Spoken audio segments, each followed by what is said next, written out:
What up, QC crew? King Day is in the mother building. Run it up for sure. JBRISKO, not no amateur. Run that shit, we at all the show. Say that shit for your camera. Warning. Everything said in this video and on this platform is strictly my opinion and all alleged.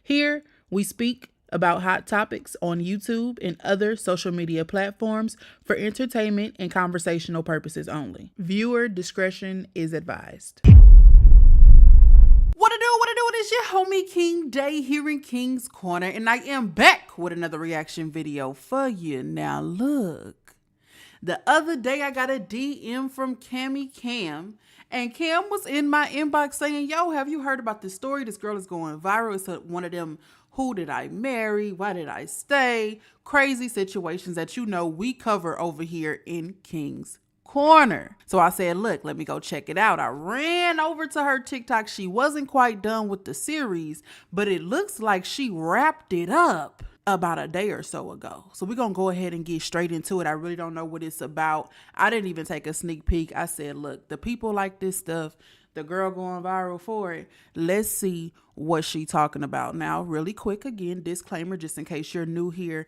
it's time for a nail reset, y'all. So I'm gonna be over here doing my nails. My mic will be on mute. We gonna tune in together, and if I got something to say, I will turn the mute off and pop my okay? Look, I ain't gonna hold you no longer. I never do. If you fuck with me like I fuck with you, you know what to do. Hit that subscribe button, like, comment, share.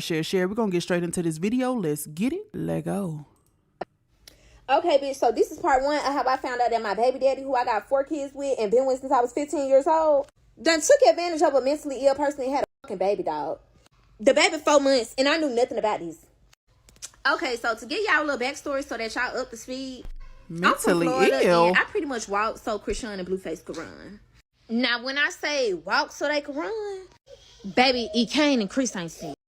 Yeah, it's us at like 15 years old.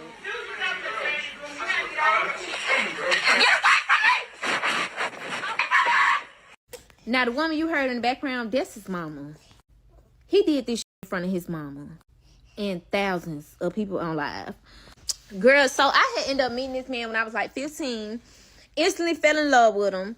Like, it was just everything. Like, couldn't nobody tell me nothing about him. How old is he? I should have known when I met him that he was a manipulator. Bitch, how about the first 3 months that I knew him, baby? I never even seen him. Girl, I seen him one night, the night he got my number. Girl, never seen him again for the next 3 months. Girl, this man was lying to me. Girl, come to find out whole time this man lived in Mississippi, baby. Girl, I don't even know what Mississippi at on the map, baby. At this time, baby, I ain't never even been out of Florida. Like, what did you talking Mississippi? And he just had my head in the gutter. Like, I'm talking about, girl, I was sending this man money, sending him food, like all this shit. 15 years old, but you know, we was getting money in 2016 Florida, baby. You hear me?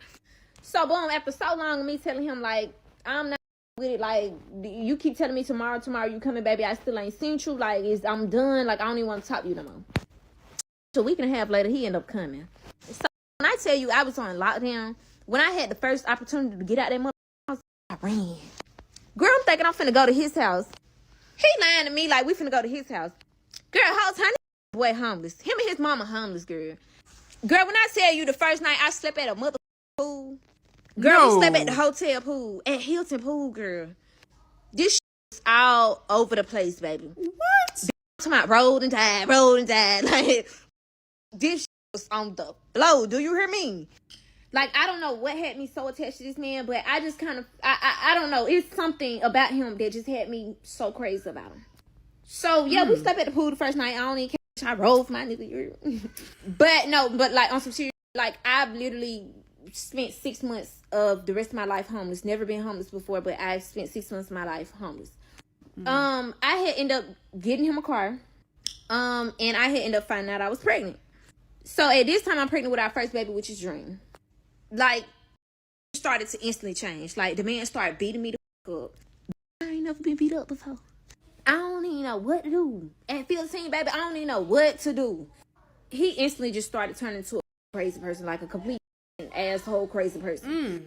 So at this point, I'm so deep in, it's like I got a baby on the way. Right. Never had a boyfriend or a motherfucking baby daddy. Like, what the do I do?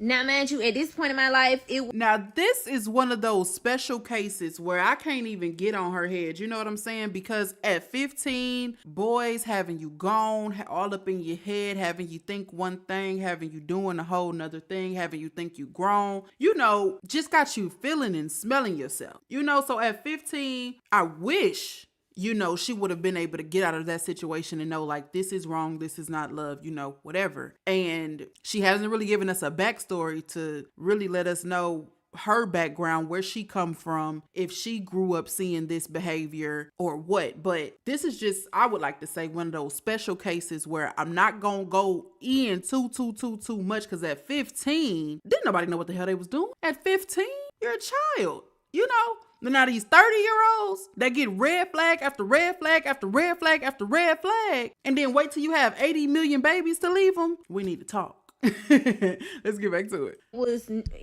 It really wasn't nothing difficult about my life besides the fact that I'm with a nigga that's beating me. Like, my Instagram followers was paying for my hotel room every day faithfully for like a whole year. I had ended up having a baby, like I said. They paid for my hotel, they paid for my baby clothes, my baby formula. I didn't have to buy nothing for my first kid. Like, Instagram paid for everything. So I started to notice that he kind of like tried to seclude me from the world. Mind you, there's thousands of people who know me since I was, you know, a kid, you know, making rap videos, funny videos on Instagram and shit like that. And they show me genuine love. But it was something about that always irritated the out of him. So he ended up deleting my Instagram. I had no more like access to social media, to the people who, you know what I'm saying? Like, every time I made a page, he deleted my Instagram. So boom, one day he had ended up taking me to Mississippi. Around this time, 2016, 2017, we was stealing cars real bad. So we had ended up stealing this truck or whatever, and he had ended up driving the truck to Mississippi. Greatest man, I woke up, girl, I was in Mississippi, dog. So not only was I just homeless in Florida, you deleted my Instagram, and now I'm thousands of miles away in Mississippi. I don't even know where I'm at in the motherfucking country with all these motherfucking field rats and shit, and I'm homeless? Girl, I was livid. So eventually his grandma had ended up letting me come over there. I hope she gets into the backstory, and she may not. She may feel like, you know, that's nobody's business. But at 15, like, where was her parents? And y'all, pardon me, if this woman, you know, has her story out there somewhere and I just missed it, she probably feels like there's no need to go over this information. Please let me know. Drop it down in the comment section where I can find this information. Because, you know, some people be known, you know, in viral, and everybody knows their story. And then when they give story times like this, they don't feel the need to go back and give a backstory because it's already out on the internet. I didn't see anything on her TikTok. So y'all let me know down in the comment section if I'm missing something. But where is her parents? That's what I want to know. 15 now, not 18, where you technically can do whatever you want to do. If you say I'm leaving, I'm moving, I don't want to live with my parents no more, I don't want to be here, you can do whatever in the world you want to. But at 15, where's your parents? And then again, how old is he is what I want to know. Let's get back to it. Because at first she was like, hell no. Like, she was like, you just brought this girl up here, you need to take her back. Like, do not bring this girl to my house. Like, it was a no. Eventually his grandma was like, you know, she can come or whatever, and we're gonna try and get her back to Florida. I had ended up living with his grandma for like 4 or 5 months, and it was like the worst experience of my life. Like, his grandma, his sister, his cousin, everybody showed me real genuine love. So this ain't to bash them in any type of way, but it was the worst. Girl, this man waited till his grandma went to sleep, put me out the house at like 10 o'clock at night, and it was snowing, bitch.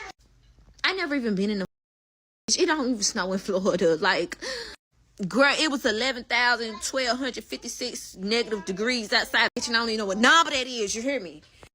It was so cold. I ain't even have no type of winter clothes, like, from Florida. Girl, this man put me out. Like, when we got to Mississippi, he was a whole different person than I knew him. Like, I'm not even talking about just beating me up. Like, it was like a whole different person. I literally bought this man a car, did all type of, like, helped him out to get on his feet when he got back home to Mississippi, and he literally treated me like I was a nobody. After a while, like, after probably about 1.5 years, 2 years, this was going on, I ended up getting my own. I ended up moving into my own apartment because I'm getting money, and I'm not finna keep giving you my money, bitch. So I had ended up getting my first apartment when I was 17. When I got that apartment, girl, when I tell you this man tore my shit up. Like, on my moving day, girl, this man, like, tore my shit up. I'm talking about, like, kick my fucking door down, like, put holes in my... All this is on my moving day.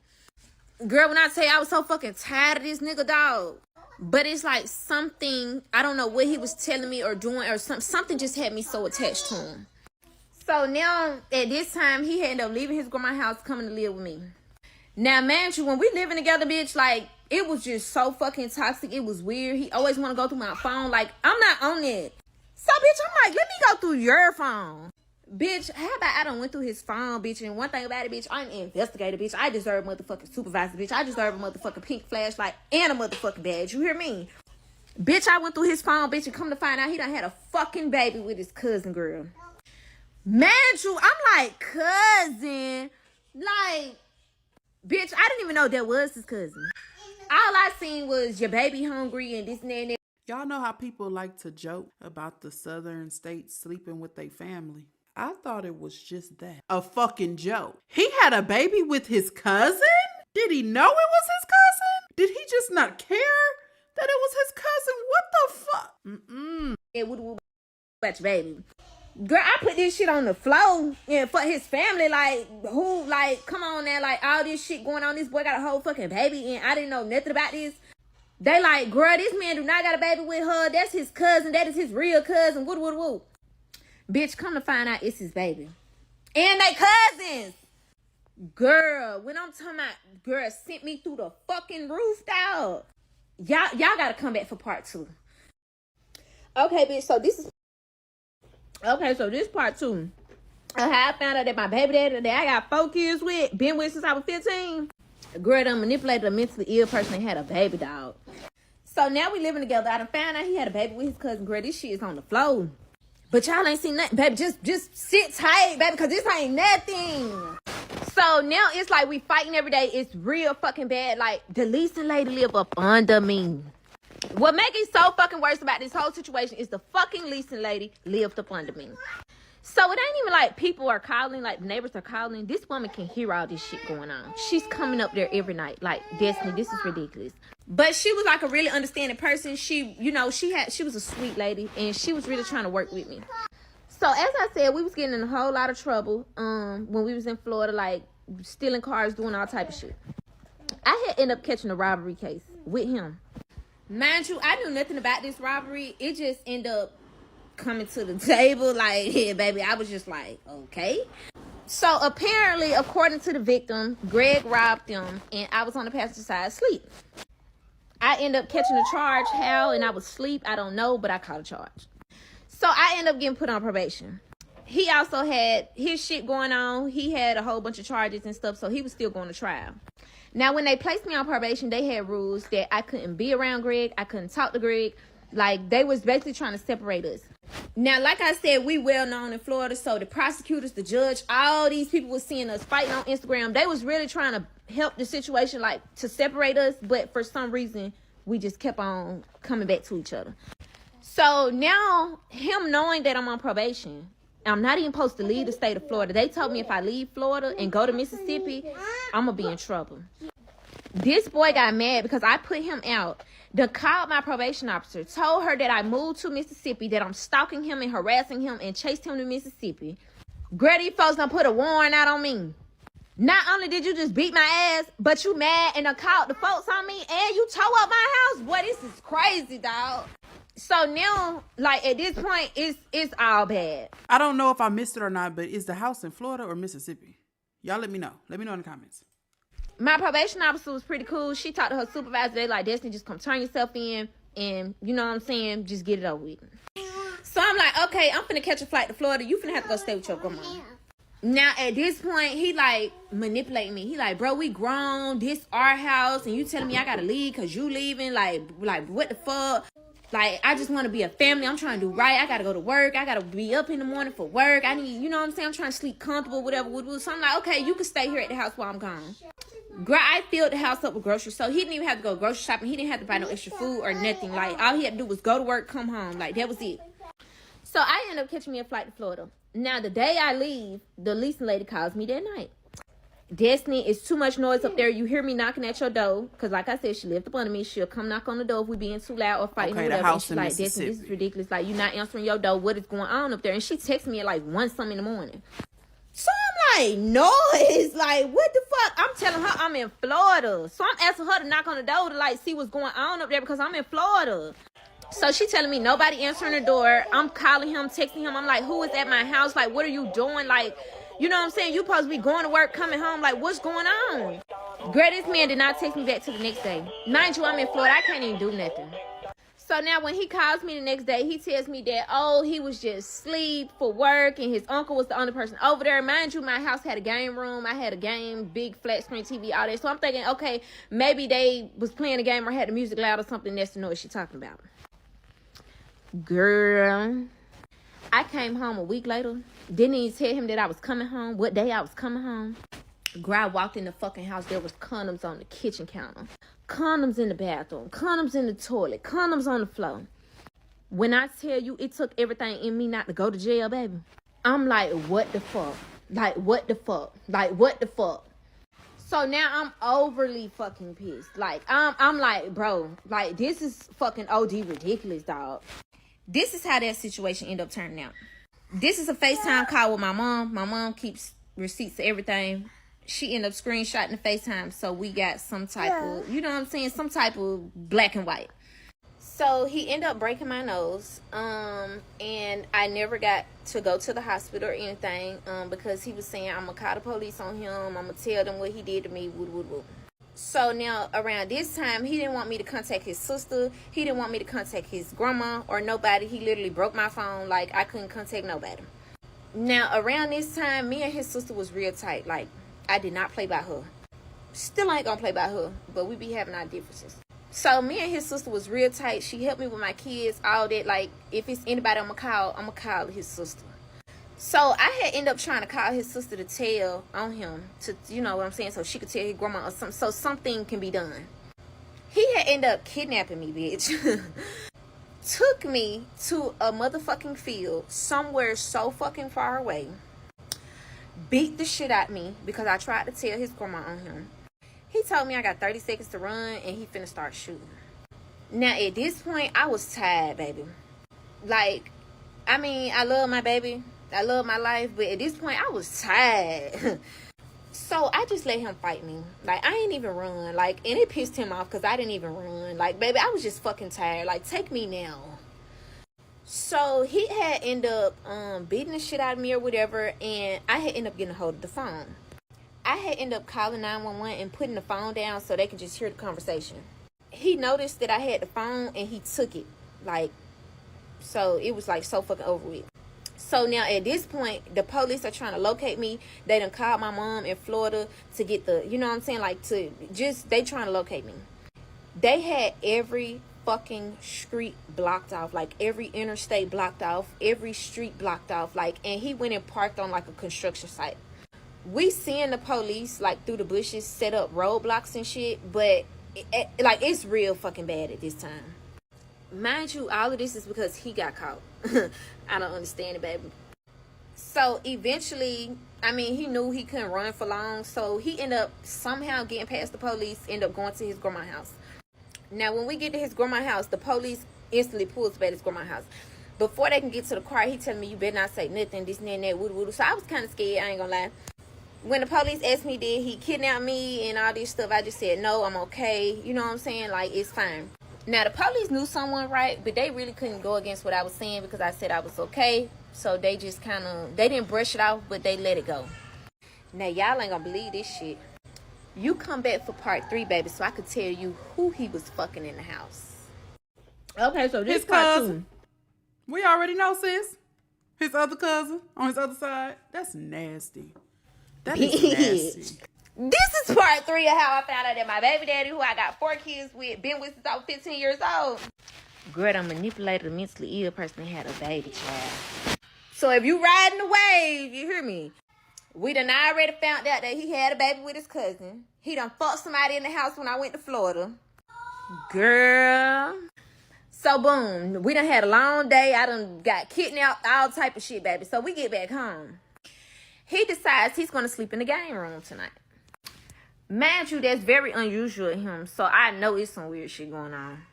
So me being me, I used his Face ID and unlocked his phone while he was asleep. Girl, I'm scrolling, I'm going through his messages. Boom, see a number. But this number right here look very familiar, boo. So I'm like, who the fuck? Bitch, I looked the number up on Cash App. It's his auntie. Mind you, this is the night before 4th of July. So he texts the auntie like, I got Logan some fireworks. I'm going to bring them to you tomorrow. I want to spend 4th of July with y'all. Mind you, Logan is his little cousin. The auntie child, baby. I'm like, hold up, bitch, because you ain't even get your own kids no fireworks. So, bitch, me being me, I got to scroll up, baby. So I'm scrolling. Girl, the night I was in Florida, the night that the motherfucking Lisa lady called me, he texted that bitch like 250 raw, dog. Bitch, my motherfucking heart fell to my ass, dog. I'm like, bitch, when I tell you my heart was beating so motherfucker, bitch, my heart was beating at paces I ain't even know that motherfucker could beat. You hear me? Girl, I'm like, 250 raw, dog. I'm reading the messages. He was like, that pussy was so wet, this and that and that. And I'm like, cool. Not only did this bitch have a baby with his cousin, the bitch fucked his auntie in my house while I was in Florida. Mind you, the auntie baby daddy is in jail at this time. He in prison. That's his uncle. But him and the lady been together for like 10 plus years. So you might as well say that's his auntie. This shit didn't. Okay, so the auntie is married in or like relationship in. Okay. That don't make it cool. That don't make it acceptable. But it's not blood.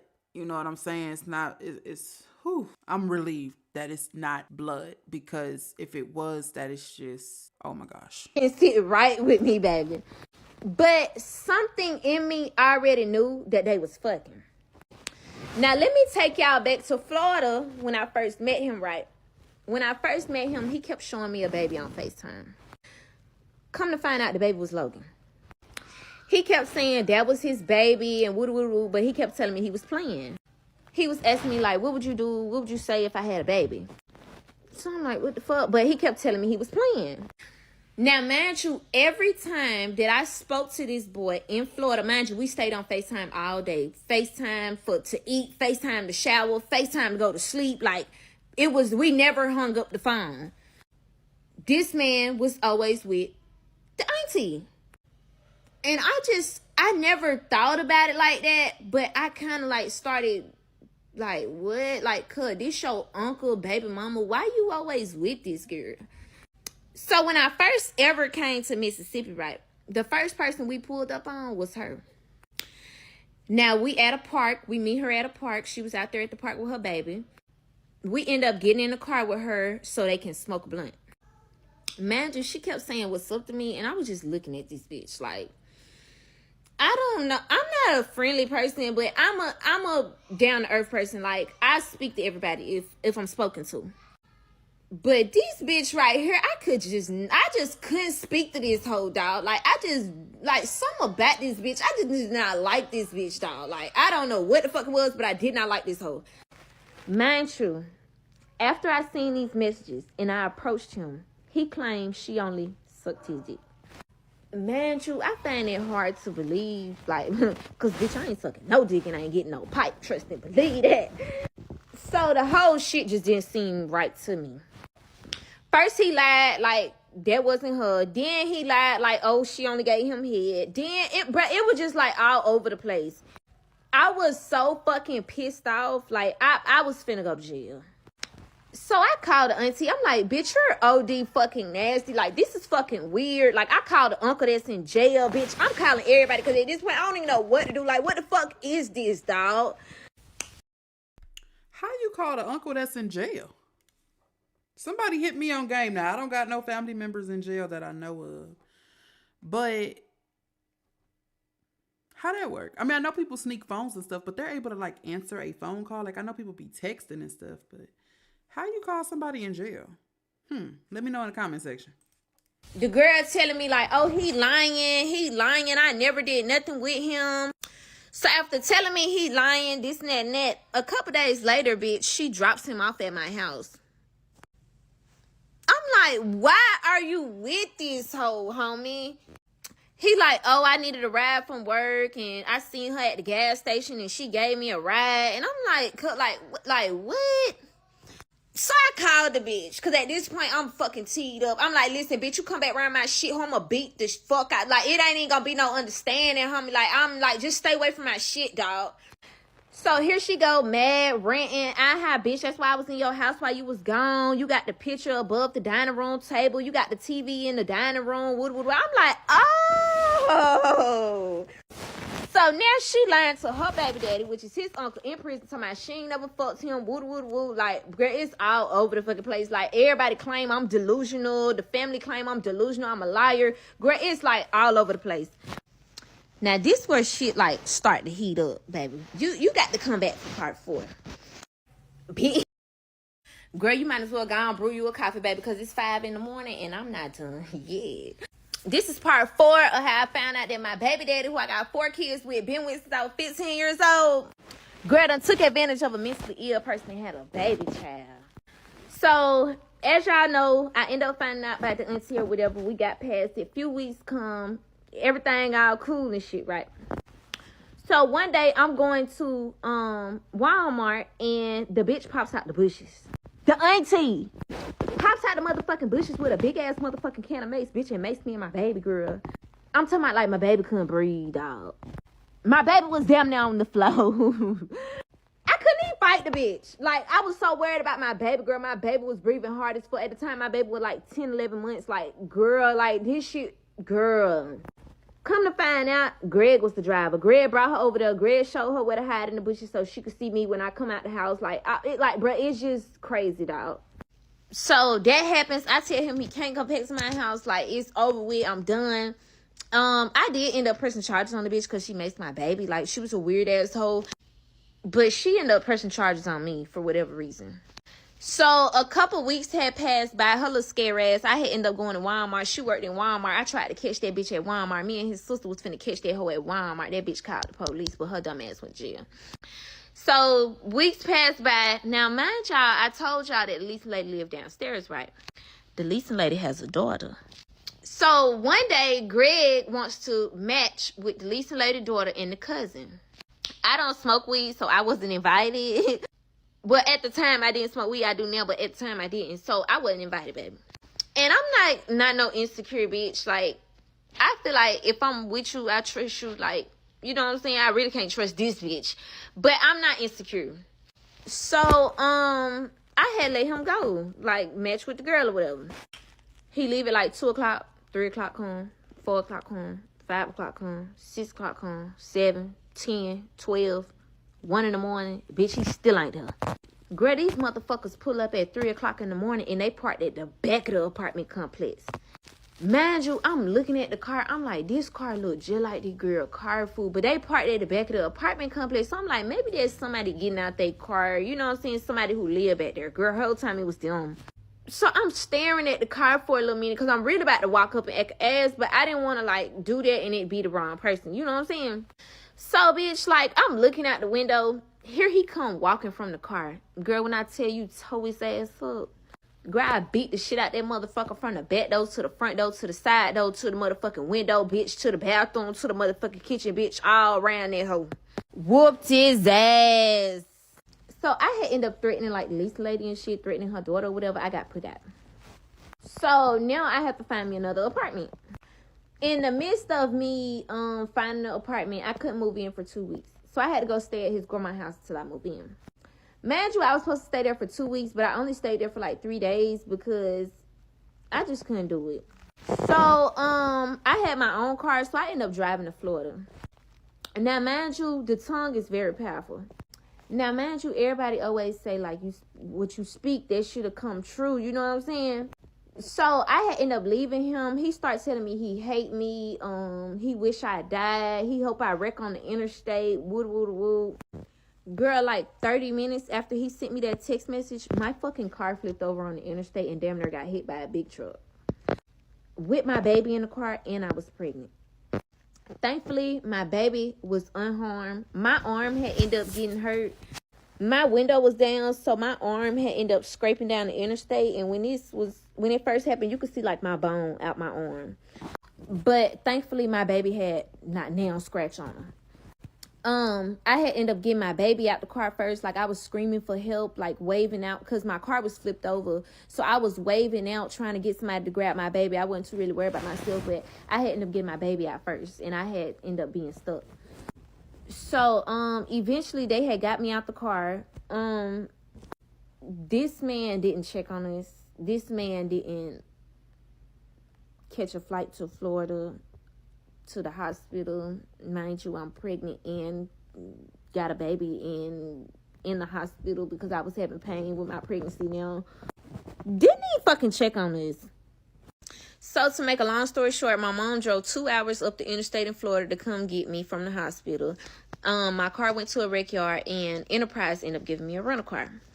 Now, when I got the rental car, I was traumatized. Like, I couldn't drive, but I had to go back to Mississippi because I have to move in my apartment. So, I called him, like, can you come down here? I'll pay for your flight. I need you to drive me back to Mississippi.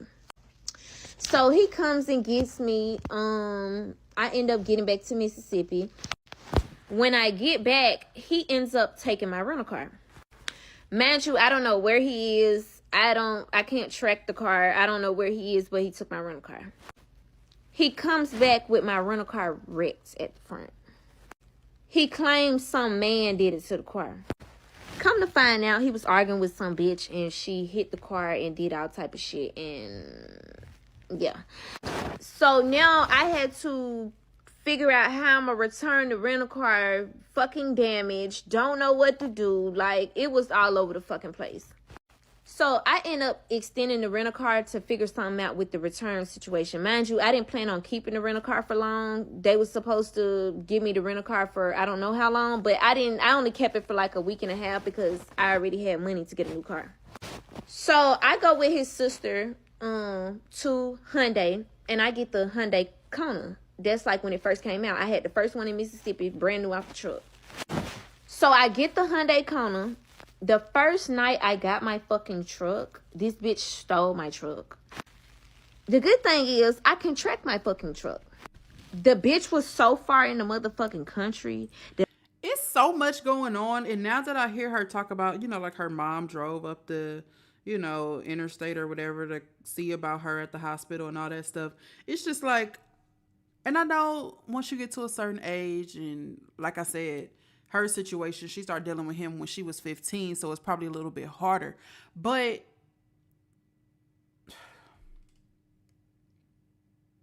I'm probably just singing the same old song, huh? Like, he has done a lot. He slept with the blood cousin, sleeping with his uncle's wife or girlfriend, baby mama, whatever. Crashing cars. Told you got a couple seconds and he gonna start shooting you. He beat you down. It's just like, there was other ways to get her stuff. There was other ways to move. There was other ways to figure it out. She didn't have to fly him out or get him to drive down anywhere to assist her. And I wish she would give us an age update. Like, is she still 17 at this point or what? And again, a little bit of backstory about her mom, the childhood situation, what's really going on. Because her mom is obviously in her life if she came, to her rescue after the accident. I don't know, man. that I couldn't motherfucking track that hoe. This bitch was with some girl who was going to Northwest Community College. Her name's Carly. Riding around in my motherfucking truck, smoking weed, fucking in my motherfucking truck, bitch. And I knew nothing about this. So after 2 days of my fucking truck gone, bitch, I called and report my motherfucking truck stolen. So I called the police. I'm like, my baby daddy stole my truck. Y'all need to find my motherfucking truck. Like, this is fucking ridiculous. So they end up finding my truck. Make him bring me back my truck. They trailed him to bring me back my truck, right? Bitch, as soon as I open up the door, bitch, that shit smelled like so much pussy, dog. That shit smells so nasty. It just smelled like pussy and weed. Like, I don't even know how to explain the smell of pussy. Like pussy and weed. Girl, just get here for part 5, baby, because, Lord, gee. Girl, you might as well go and brew you a coffee, baby, because it's 5 in the morning. Girl, wake your ass up. This is part 5 of how I found out that my baby daddy that I got 4 kids with, been with since I was 15 years old, manipulated a mentally ill person and had a baby child. So now my car done got returned smelling like pussy and weed. Okay, I'm a couple days from having my son. At the time, I didn't know who the girl was. I said Carly, but at that specific time, I didn't know who she was. I found out at a later date. So now, he wants to come back home. He's like, you can get my Facebook password, whatever. Like, we finna have this baby in a couple days. Like, we gonna be together. So I log in his Facebook on my phone. I have his Facebook on my phone. He's doing okay for the next couple of days or whatever. So I end up going with his sister to Walmart. We end up doing like some extra last minute shopping for the baby, getting like a stroller, all this stuff. And I end up going into labor that night. So that night I stayed over his grandma's house. I slept on the couch because I was in pain and I just really could not drive home.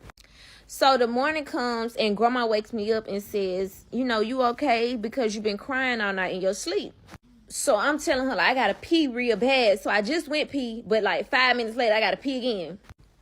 Mind you, at the time I'm 18, I never felt labor pains or anything because my first baby was a C-section and she was planned C-section. So I never felt like contractions or any of that. So I didn't know what was going on.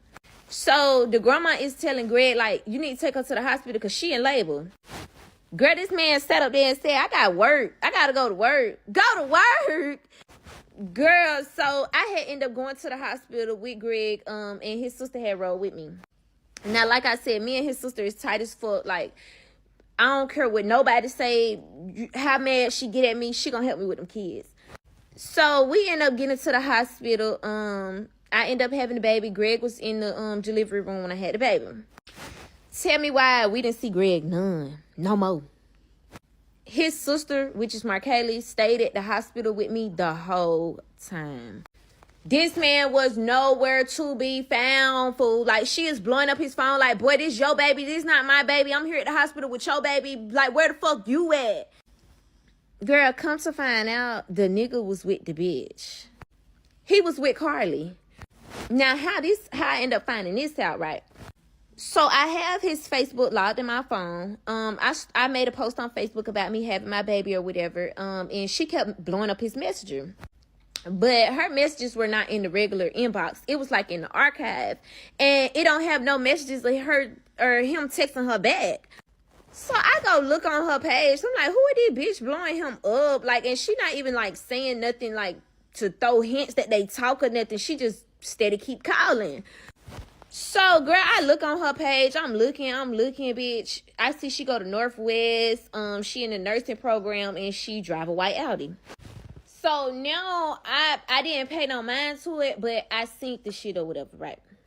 So, girl, I did not see Greg no more. Like I told y'all, like, he didn't end up coming home until 2 days after I had my baby.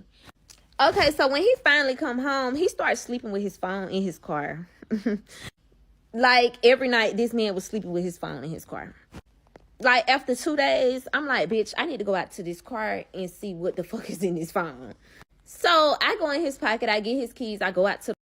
So he would purposely leave his phone in his car overnight, come in the house, get in the bed, go to sleep, and then don't get his phone till the next day? Huh? I mean, you've already done so many things. Okay, at this point, she is accepting the behavior and the disrespect that you're dishing out. So why are we hiding phones? Like, what is really the purpose of that? She letting you do your dirt. You done whooped this lady butt, right? Or this little girl, rather. Told her she had some seconds before you start firing at her and got back with you. Y'all are going through court stuff. She got to go into Florida, go to court, whatever, come back and she see condom wrappers all over her house and stay with you. What you hiding your phone now for? What, you sleeping with your mama? I mean, what's tea? To the car, I sit in the car and I'm going through his phone. So I'm going through the messages, child. This man telling this girl, I'm so happy we having my first baby and we gonna be together and I love you and this, and I'm like, what? Bitch, I instantly went and knocked that bitch up out of his sleep. I'm like, who the fuck? Like, who the fuck? Like, what the fuck? Like, what did you talking about your first baby? Like, what? So I called the bitch. I'm like, you must be pregnant. And she like, well, we've been planning for a baby. And I'm like, planning for a baby? Like, what, cuz? Girl, she was like, she knew nothing about me. She knew nothing about Greg having 4 kids. She knew nothing about Greg. Basically, like, she just met him on Facebook and they linked up and they fell in love or whatever and planning a baby. I'm like, what the fuck type sick, delusional, weird motherfucker, like, cuz. So I'm asking him about it and he acting like he don't, like the girl delusional, woo, like, bro, it's all over the place. So I guess it gets to a point where the girl ends up actually pregnant. Man, true, I didn't know she. You can only say, man, somebody delusional, somebody crazy to a certain extent if the messages are right here in my face and in yours. And I can clearly see on this message where you are saying we're going to be together, we're going to start a family, we're going to live happily ever after. Like, this is what you're saying. This is coming from your phone. How do we get to a point to where we just accept when a person say, oh, that person delusional, bro, that ain't nothing going on between us, they tripping. Like, it's right here. Like, you're just insulting my intelligence right now, I guess. She was pregnant, but I didn't give a fuck if she was pregnant. I just knew that they was planning for a baby. Okay. So one night he gets off work. He usually gets to the house around 6:30, 7:30, something like that. But this night I looked on his motherfucking iCloud and the bitch was going down the way. So I'm like, well, to us, down the way is like down the interstate. Okay. So in Mississippi, it's like Highway 55 and he was going down 55. Like, where the fuck you going? So I see him get off the exit in Senatobia. I see him go towards the college or whatever. So I call his sister. I'm like, bitch, I think Greg with a bitch. And what's over here by this and that? She was like, nothing. The only thing over there is the college. Say less. So that night he ended up turning off his phone. I couldn't see where he went to or nothing, but he ended up coming home like 3 a.m. So at the time, I'm not knowing that he's going to see her on open dorm day. I just know that I seen him somewhere over there by the college and his location just went off. So maybe like 2 days later, again, he going down there. But he just left my house. So I ain't nothing but like 3-4 minutes behind him. You hear me? So I'm like, okay. So I end up catching up to him on the interstate because he was, driving the speed limit. Bitch, I was going like 120. Bitch, I'm talking about doing the dash. You hear me? So, bitch, mind you, I just had a baby. Like, I just had a C-section like less than a week ago. I got my fucking newborn in the car and I got my motherfucking baby with me. Like, my other baby with me. Girl, I see he gets off the interstate. I got caught at the light, so I was like a couple minutes behind him, girl. I'm looking at the location. It's like he driving through Senatobia, then he pulls up at Walmart. I'm like, Walmart. So I drive through Walmart parking lot. Bitch, I cannot find his car. So I'm like, let me go around the building. Bitch, I go around the building. His car parked on the side of Walmart. So I'm refreshing the location, fool. I'm refreshing. I'm like, what the fuck? Like, he not in the car, though. So I'm damn near finna bust the windows out his car, but he not in the car. So I'm like, what the fuck? Girl, I refreshed the location, and it showed he was, like, across the little thing in some apartments. Bitch. So me being me, bitch, I have no type of common sense. Bitch, I pull up over there because I don't give a fuck who you with, where you at. Bitch, I'm coming. So I pulls up in the apartment complex. I driving around. Bitch, I see a motherfucking Audi back in with the motherfucking lights on, bitch, and 2 people in the car rolling up. Girl, I ain't have no type. I ain't even think twice about it, bitch. I already knew that was him. Bitch, it was like my mind went instantly back in like 0.5 seconds. You hear me? I remember Facebook, Northwest, goddamn white Audi, bitch. I remember all that. Girl, when I tell you I acted a complete asshole. Girl, I got out the car with my baseball bat. Girl, I beat the shit out that damn girl. Beat the fucking windows out the car. Carjacked the bitch. Took the bitch car. Wrecked the girl car off the interstate, baby. And she's pregnant at the time. I kidnapped Greg. Made him get in the car. Like, bitch, you got me fucked up. Bitch, I was going too crazy. Girl, he was. Did she or did she not say she had her kids with her? Y'all correct me if I'm wrong, but didn't she say she had her kids with her? So she was doing all this wrecking with her kids in the back seat? Or did she leave the kids at Walmart? Or correct me if I'm wrong. You know what? Fuck that. We finna go back because I don't even want to be corrected. Let me see. Let me go back to about right here. Mind you, I just had a baby. Like, I just had a C-section like less than a week ago. I got my fucking newborn in the car and I got my motherfucking baby with me. Like, my other baby with me. Okay, I knew I wasn't tripping. So yeah, where are your kids when you doing all this swerving and reckless driving and kidnapping and all of that? You left them at Walmart? You did all this crazy driving off the interstate and all of that stuff with the kids in the car? Or you left the kids at the girl house in your car when you stole hers? I'm just trying to make it make sense, people. I'm just trying to make it make sense. I kidnapped Greg, made him get in the car. Like, bitch, you got me fucked up. Bitch, I was going too crazy. Girl, he was like, bro, I cannot believe you just did that. Oh my God, you just did. Girl, I went ape shit, dog. I ain't even think twice about it. So at this point, I done beat the shit out the pregnant girl. I done goddamn beat her windows out her car. Goddamn carjacked the bitch. Wrecked the bitch car off the interstate. I'm already knowing the police looking for me, baby. Y'all gotta come back for part 6. Cause, baby, this shit gets deep. Girl, at this point, baby, it gets deep. This is part 6 of how I found out that my baby daddy that I got 4 kids with, been with since I was 15 years old, took his goofy ass over there and manipulated a mentally ill person and had a baby. So now Miss Quarley done got carjacked.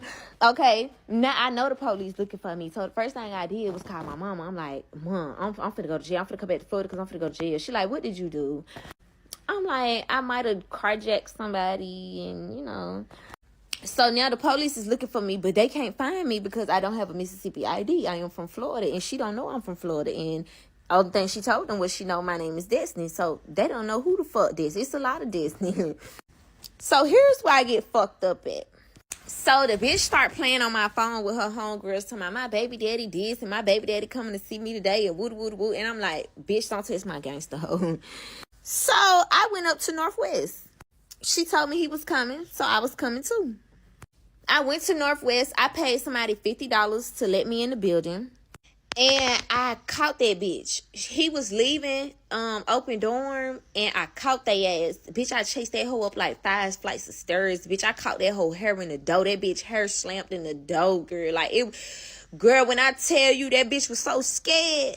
Girl, when them motherfuckers came down them stairs, they thought they seen a ghost. Do you hear me? So I ended up getting her hair caught in the door, whatever, and the girls that was in the dorms, like, they was telling me, they were like, girl, go, cause they calling the police. So I had ended up running. I tried to run out the building. There was a fucking lady standing at the door, some motherfucking fat ass lady. Man, I shoved that hoe so motherfucking hard. Bitch, get your motherfucking ass out my way, dog. I ain't even know none of that. So when I hit the parking lot, the police already out there, but I ran straight past their ass, ran in my car and dipped. So, maybe like 2 weeks had passed by. The police was looking for me. They had ended up getting my tag number. They had ended up locating me. They got my tag number, put my tag number on NCIC. So I ended up going to T-Mobile to give me some phones and shit. When we had left T-Mobile, we had went to Memphis. When we get to Memphis, the police got behind us, and we ain't stopping for no motherfucking police any goddamn way. So we took them, and they had chased us and shit, but we couldn't figure out why. Like, you know what I'm saying? Like, we just thought maybe they were trying to pull us over. We didn't know that they had my tag on NCIC. So later on that night, me and Mark Haley, which is Greg's sister, we was finna go smoke a blunt or whatever, and we was just... Well, damn, she living life like Grand Theft Auto for real, because how in the hell did the police get behind you? How did you get away from them? Like, you said we ain't stopping for no police, yada, yada, yada. Okay, cool. But how the hell did you get away from the police? I'm confused, y'all. She living a life. You know, busting blocks or whatever. So we get on the interstate to go down the way type shit. You know what I'm saying? Just take a little ride or whatever. Greg them at the house with the kids and shit. And we just finna smoke us a blunt and, you know what I'm saying, chill. Girl, we get on the interstate. 55 is dead. I'm talking about, like, no car in sight. Like, we ain't even rolled the blunt up yet. Like, I'm telling, like, Markella over there trying to roll up. I'm telling her, like, fool, don't roll up yet. Like, just wait. Just wait. I'm already knowing I'm finna go to jail. Like, something just didn't feel right. My whole motherfucking... I just didn't feel right. So I get on the interstate in South Haven. I pass Hernando. Police be out. You hear me? Bitch, when I get to Hernando, I'm in between Hernando and Coldwater. Girl, the fucking police on the side of the interstate so fucking deep, fool. Only thing I said to Mark Haley, girl, I'm finna go to jail. She started laughing. She said, why you say that? I said, bro, I'm finna go to jail, fool. So I passed the police that's on the side of the interstate. I'm going the speed limit. They instantly jump behind me. They drive a minute behind me, and then they turn their lights on. So, bitch, I stopped in the middle of the interstate because, bitch, it's nobody on the interstate. And, bitch, it's like 50 fucking cars behind us. Girl, them white folks jumped out the motherfucking car. Put your motherfucking hands. Don't you fucking move. Bitch, when I tell you we was scared, but I couldn't even keep we was high as fuck, dog.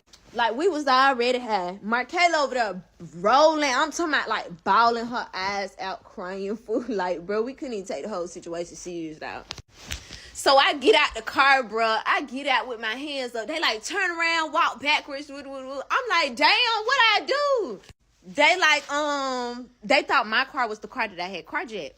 So I'm telling them, I'm like, nah, man, this my car. Like, this shit registered to me. This my shit. Like, I don't know what y'all talking about. I'm from Florida. I never even been down here. This my first time down here. I don't know what y'all talking about. So they was like, you going to jail for carjacking and woo, woo, woo. And they took Markayla to a police station until her grandma came and got her. They told her if her grandma don't come get her, she going to the juvenile. So, at that point, I just knew I fucked up. So, they had ended up transporting me to Senatobia, which ain't nothing but like maybe a 10-minute drive. So they met up with the Senatobia police. The Senatobia police end up taking me down there to the police station or whatever. And they put me in a fucking interrogation room. They was like, you know, asking me questions. But I said, I don't know what the fuck y'all talking about. And I said, so what's the report y'all got or whatever? And they reading it to me or whatever. And they like, oh, you pulled up and carjacked somebody. This. And I said, how did I carjack somebody if I pulled up in my own car? Like, it don't even make sense what y'all saying. So I was like, you know what I'm saying? I don't want to talk to y'all or whatever. Take me to the jail. So, they had ended up putting me on $75,000 bond. Grandma came and bonded me out. Now, when grandma came and bonded me out, I didn't have to go to court and shit because, at first, I didn't even have a court date yet, but not only did I not have a court date, they didn't have no proof that I did this shit. Like, it just, come on now, if you say I pulled up by myself and I carjacked you, but I pulled up in my car, like, how the fuck that happened? You know what I'm saying? It happened, but they just couldn't put their finger on it like it happened. So, bitch, tell me why Greg gets mad at me, calls the motherfucking investigator, and said he physically watched me pull up, carjack the girl, do this, do that, right? The investigators say they want to meet with Greg so he can get him a statement. This man goes down there and make a statement. Say, I've been bullying the girl, that's his girlfriend. I've been bullying her. I carjack her. He physically, with his eyes, seen me carjack her, this, that, and that. I'm like, this bitch is federal fed, homie. Like, bro, come on now, bro. Like, as many times you done beat me up, bro, and I done dropped the charges on you, and you done took your goofy ass up here and wrote a fucking statement on me. I'm like, literally had a voice recorded statement on me. That's gay as fuck. So, now at this fucking point, bitch, it's all bad blood with his ass. Like, I'm so disgusted with him. Y'all come back for part 7, baby, because it gets deeper. Great. All right, well, the video says that this one has no sound. It's only 13 seconds. Let's see. You thought I was... Oh, shit. I done touched my nail. You thought I was supposed to just charge that shit to the game. Nigga, you fuck Sham. Then tried to double back on me soon as I came to Florida. When can I see y'all, bae? Let's take a trip. It's all over the place. So I guess it's just some receipts. She trying to just give some receipts here. People are saying the story all over the place and that it is not true. Fuck that, bitch. We back for part 8, baby, because I can't even go to sleep. You hear me? Now, to address the situation with the auntie came on here and commented and said it's a lie. Baby, come on now. It's years later. Oh, that's the auntie page? I'm going to have to go to the auntie page. Ooh, y'all, I'm gonna go to the auntie page after. This the auntie page. All right, let's get it. Let's get it. Fuck that, bitch. We back for part 8, baby, because I can't even go to sleep. You hear me? Now, to address the situation with the auntie came on here and commented, said it's a lie. Baby, come on now, it's years later. Everybody already knows, the family already knows, but I don't even know why you comment on TikTok to let them know that it was you, because I never addressed your name. I have no problem with you. I don't give a fuck. It's not my nigga. But yeah, you fucked your nephew. So this is part 8 about how I found out how my baby daddy that I got 4 kids with, been with since I was 15 years old, took advantage of a mentally ill person and had a fucking baby dog. Now, I end up winning $100,000. His grandma told me not to tell him or whatever. But me being me, I'm like, this my nigga. I ain't gonna keep no secrets from him. I'm gonna let him know. So when I let him know, he didn't give me like no type of reaction that made me feel any type of way or made me feel weird about the situation. He was just like, okay, that's good. We good. Like, you know what I'm saying? We good. Now, as I said, y'all know he had ended up getting caught at the jail with the guard, sneaking stuff in. So now he had to hire a lawyer. The lawyer was like $25,000, and his grandma was like, you could put $25,000 towards his lawyer.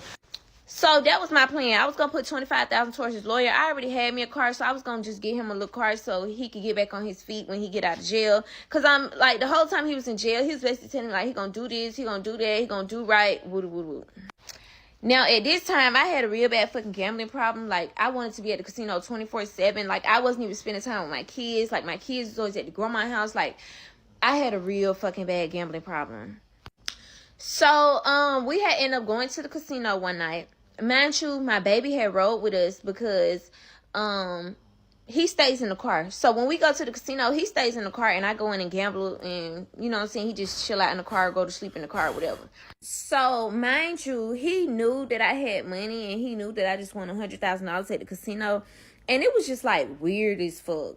Like, it started off with us being at my house, and he would like call people on Facebook Messenger, like find fucking cars in a whole another state, like these fucking fast ass cars, and would tell them that we coming out there, we flying out there this weekend to come buy it. And I'm just looking at him like, who's finna buy this shit? Like, how you gonna make decisions with my money? So it just started getting weird. He started making comments about, he told me a nigga shoot you in the back of your head for them wrecks, shouting. I'm like, whoa, like what? And he was like, oh, nothing, I was just playing. That's something a nigga told me when I was in prison. So now I'm looking at him with the side eye, like, what? You hear me? So he used to like make little comments like, oh, you either gonna break me off or I'm gonna have to take it, and like shit like that, like just a whole bunch of weird shit that made me feel uncomfortable. But he said he was playing. So now one day I'm going to the casino. I already had plans to go to the casino. Mind you, I've already had this car that I have. I've had this car for 2 years. My baby car seat have never moved from behind my passenger seat. It's always been behind my passenger seat. I'm a passenger princess. I don't like to drive, and I really can't drive. So, I sit in the passenger seat and he drives. Since he been out, he's the one been driving. Now, on this specific day when we was going to the casino, we had stopped by his grandma's house.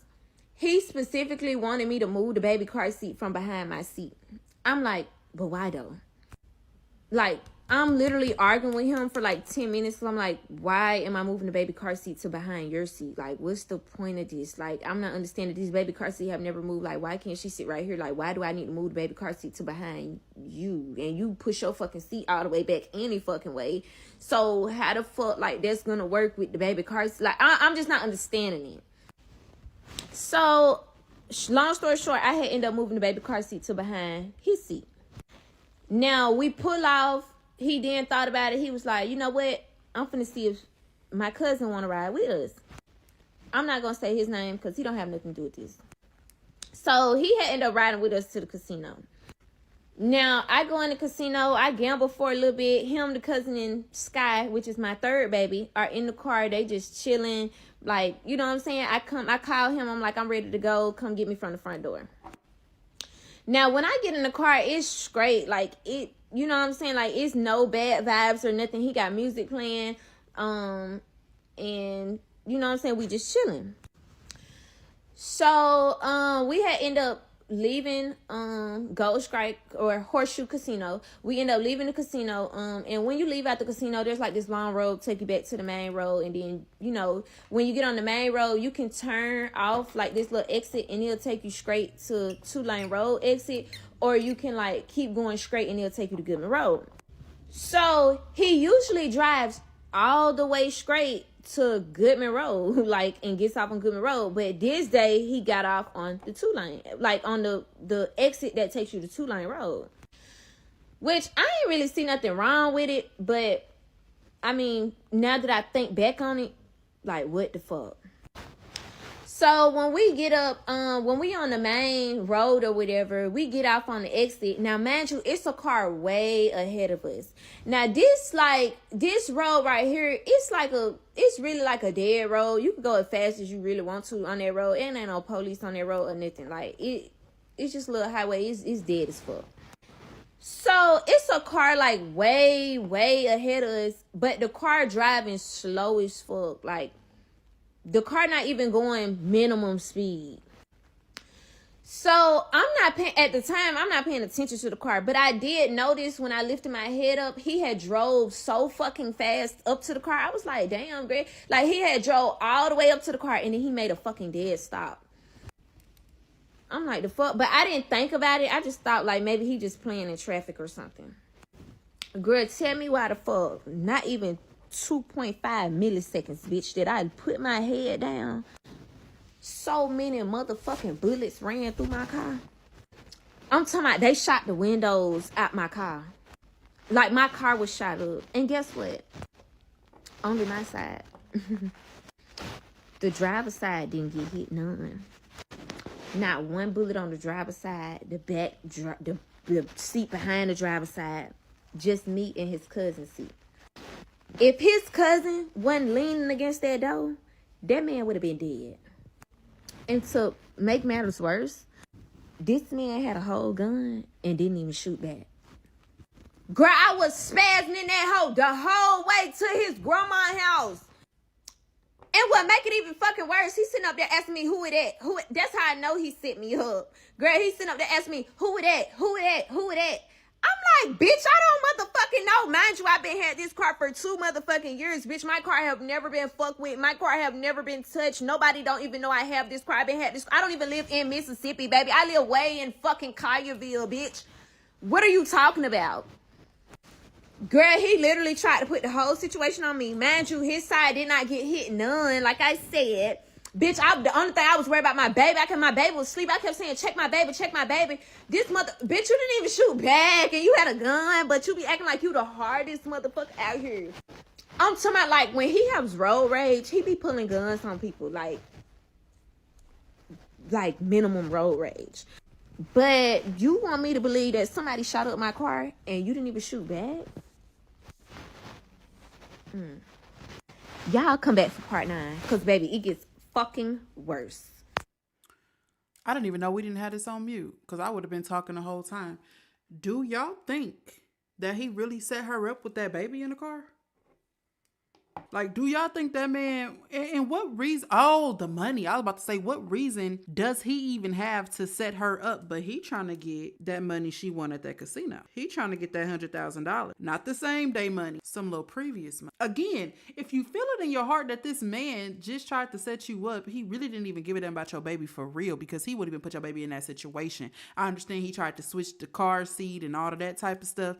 But nah, baby, if you gonna set me up on another day. Why even risk my baby getting shot because you trying to set me up? So no, I don't really like that too much. I don't really believe that story. Not say I don't believe what she's saying, but I don't believe that he was trying to set her up. I don't know. I believe what happened, but I don't know if he was trying to set her up, because why even put that baby in that situation like that? That's just weird. But why stay after all this? If your gut is telling you that this man just tried to set you up with your baby in a car, why even stay? You're doing good for yourself apparently, and you got $100,000.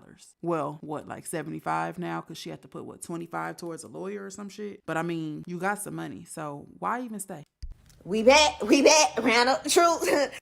So this is part 10 of how I found out that my baby daddy that I got 4 kids with, been with since I was 15 years old, girl, done manipulated a special needs person and had a baby with him.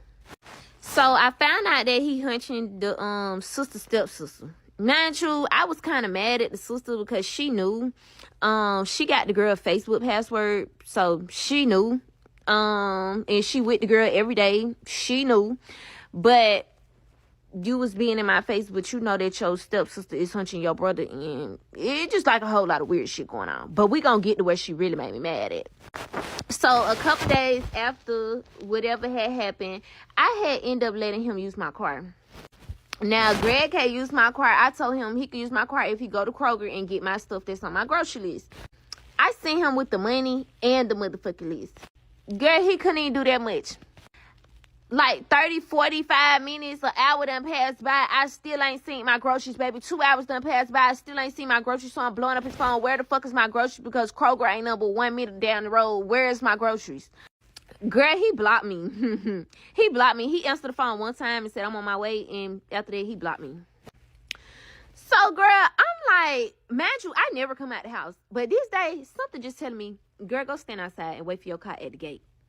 Girl, I go to the motherfucking gate, and I see Greg pull up in my motherfucking car, but he parks outside the gate. And I see a girl get out my passenger seat and walk around the car and get in his homeboy car that's parked outside the gate. Girl, when I tell you I ain't even think twice, bitch, I just ran up on that hoe. So I beat the fuck out the damn girl. She screaming, I didn't know he had a girlfriend. Whoop, whoop, whoop.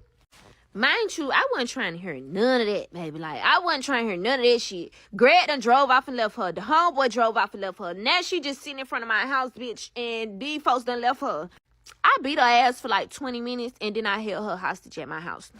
So I was telling her, like, bitch, you ain't going nowhere, ho. Because she kept saying she finna call the police. And I told her, bitch, you ain't finna go nowhere, and if you call the police, I'm finna shoot you. So, more of the story, she ain't calling no police. I told her, I was talking to her so fucking bad. I'm like, bitch, call Greg right now and tell that motherfucker I said bring my motherfucking car right now. She was like, oh, my phone off. Girl, that overly pissed me off. God said, bitch, you over here, look what you got on. Then you over here with no motherfucking phone. Your phone ain't even on, but you worry about linking up with a nigga. I was like, where you meet him at? She was like, on Facebook. I said, so you over here meeting niggas on Facebook and your motherfucking phone ain't even off, and this nigga done let you get your ass whooped and he left you? Bitch, I was talking to that hoe so nasty, dog. So she was like, can she use my phone to call her friend because her friend lived nearby and her friend to come get her? I'm like, no, bitch, you're not gonna use my phone to do shit because, bitch, if you call the motherfucking police over here, bitch, I know something. You hear me? So I was really gonna make the bitch find her own way home because you ain't even supposed to be over here. No way. Mind you, I Google her address. Her address like 50 minutes away, but at this point, bitch, I don't give a fuck because you ain't getting back in my shit. So Greg had ended up pulling back over there. He didn't know that I still had the girl hostage at my house. So, goddamn it, he ended up pulling over there. I ended up taking his gun. I pulled the gun on him, baby. We is out there fighting. I'm talking about real fucking bad. And my neighbor's just out there looking. That she asking my neighbors, can she use their phone to call, you know what I'm saying, call the police or whatever. My neighbor's like, listen, baby, we ain't got nothing to do with that. So, long story short, Greg homeboy Gucci had ended up letting the girl get in the car with him, and he had hurried up and drove off and took the girl home or whatever. Because I swear to God, if it wasn't for him, bitch, he really saved her like her. If it wasn't for him, I swear to God, that girl would not be getting home. So now I'm fucking pissed, bitch. I put him out my motherfucking shit. I didn't talk to him for like 3 fucking weeks because, bitch, like at this point, you now done pissed me off. You just got out of fucking jail, bitch. You ain't even been out of jail a month, dog. Like, and it's so much fuck shit, bro. So, bitch, I whatever happens, a couple months after that. I don't see how Greg has done all of these things and then he's supposed to go to the grocery store with you and cheats on you again. He's a serial cheater. He cheats on you. He cheats on you again and you just threw. You done. Like, obviously that wasn't the deal breaker. Obviously this isn't what officially broke them up because we're on part 10. I believe it's like 31 parts or something like that. But come on now, bro. That, you gonna get rid of him for cheating on you instead of going to go get your groceries from Kroger. Let's be fucking for real. We had ended up having to move. Greg had ended up kicking in my fucking garage, kicking in my front door, like doing a whole bunch of shit, and I got evicted. So now I got to move to another apartment. But now at this point, my credit's so fucking bad because this boy done got me put out of every fucking where, bitch. My credit is so fucking bad. I can't move nowhere. So, girl, I get an apartment in his mama name. His mama like, get the apartment in my name, you know what I'm saying? And y'all just lay low, don't be fighting and shit and whatever. So I'm like, okay, cool, that's the move. Girl, so we end up getting an apartment in the mama name, bitch. Y'all got to come back for the next part, because y'all is not finna believe this shit. Okay, so this part 11, how I found out that my baby daddy that I got 4 kids with, been with since I was 15 years old, girl, done manipulated a motherfucking special needs person and had a baby child. So now we move out of our apartment. We move in the apartment that the mama got us. The mama don't live there. We live there, but it's in her name. Okay? So everything going smooth or whatever. Like, it's cool or whatever. I end up having my 4th baby, right? A couple days after we moved in, I end up having my 4th baby, which is Summer. Okay? She born May 2nd. We had moved in a couple days before May 2nd. When I had the baby, he came to the hospital with me. You know, everything was great. This man dogged me in the hospital. This man said that this baby is too black to be his baby. Like, literally kept asking me in the hospital, is this my baby? Is this my baby? Is this my baby? Like, bitch, you don't have to sign the birth certificate if you feel that type of way, because I ain't even on all that. You hear me? So I guess he let his folks put in his ear talking about, oh, I got pregnant too fast when he got out of prison. I was been pregnant when he was in prison. I'm trying to put a baby on him. I'm like, cool, like, what? So I had ended up having my baby. Cool. Now, when I had my baby, Mark Haley was coming over there to see the baby and stuff, right? Mark Haley is his sister. But this time she's coming over. She's bringing a Mexican girl. Now, Tokade Taco Bell is sitting on my motherfucking couch and shit, acting like she cool, eating up my motherfucking snacks. I'm in there cooking them bitches steaks and all type of shit. Girl, whole time she fucking my baby daddy.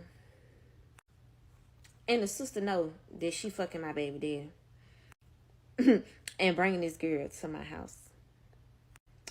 Now I have a problem. Now I feel some type of way, because I would not do that to you, and I don't expect you. Mind you, you don't owe me loyalty. Correct? Your loyalty with your brother, girl. You don't bring no what? You don't do no shit like that, girl. So she bringing the girl over there like my baby so cute. This and that, woo whole time fucking my baby daddy. So I peeped it. Like I peeped, baby, and like my intuition on point. Do you hear me?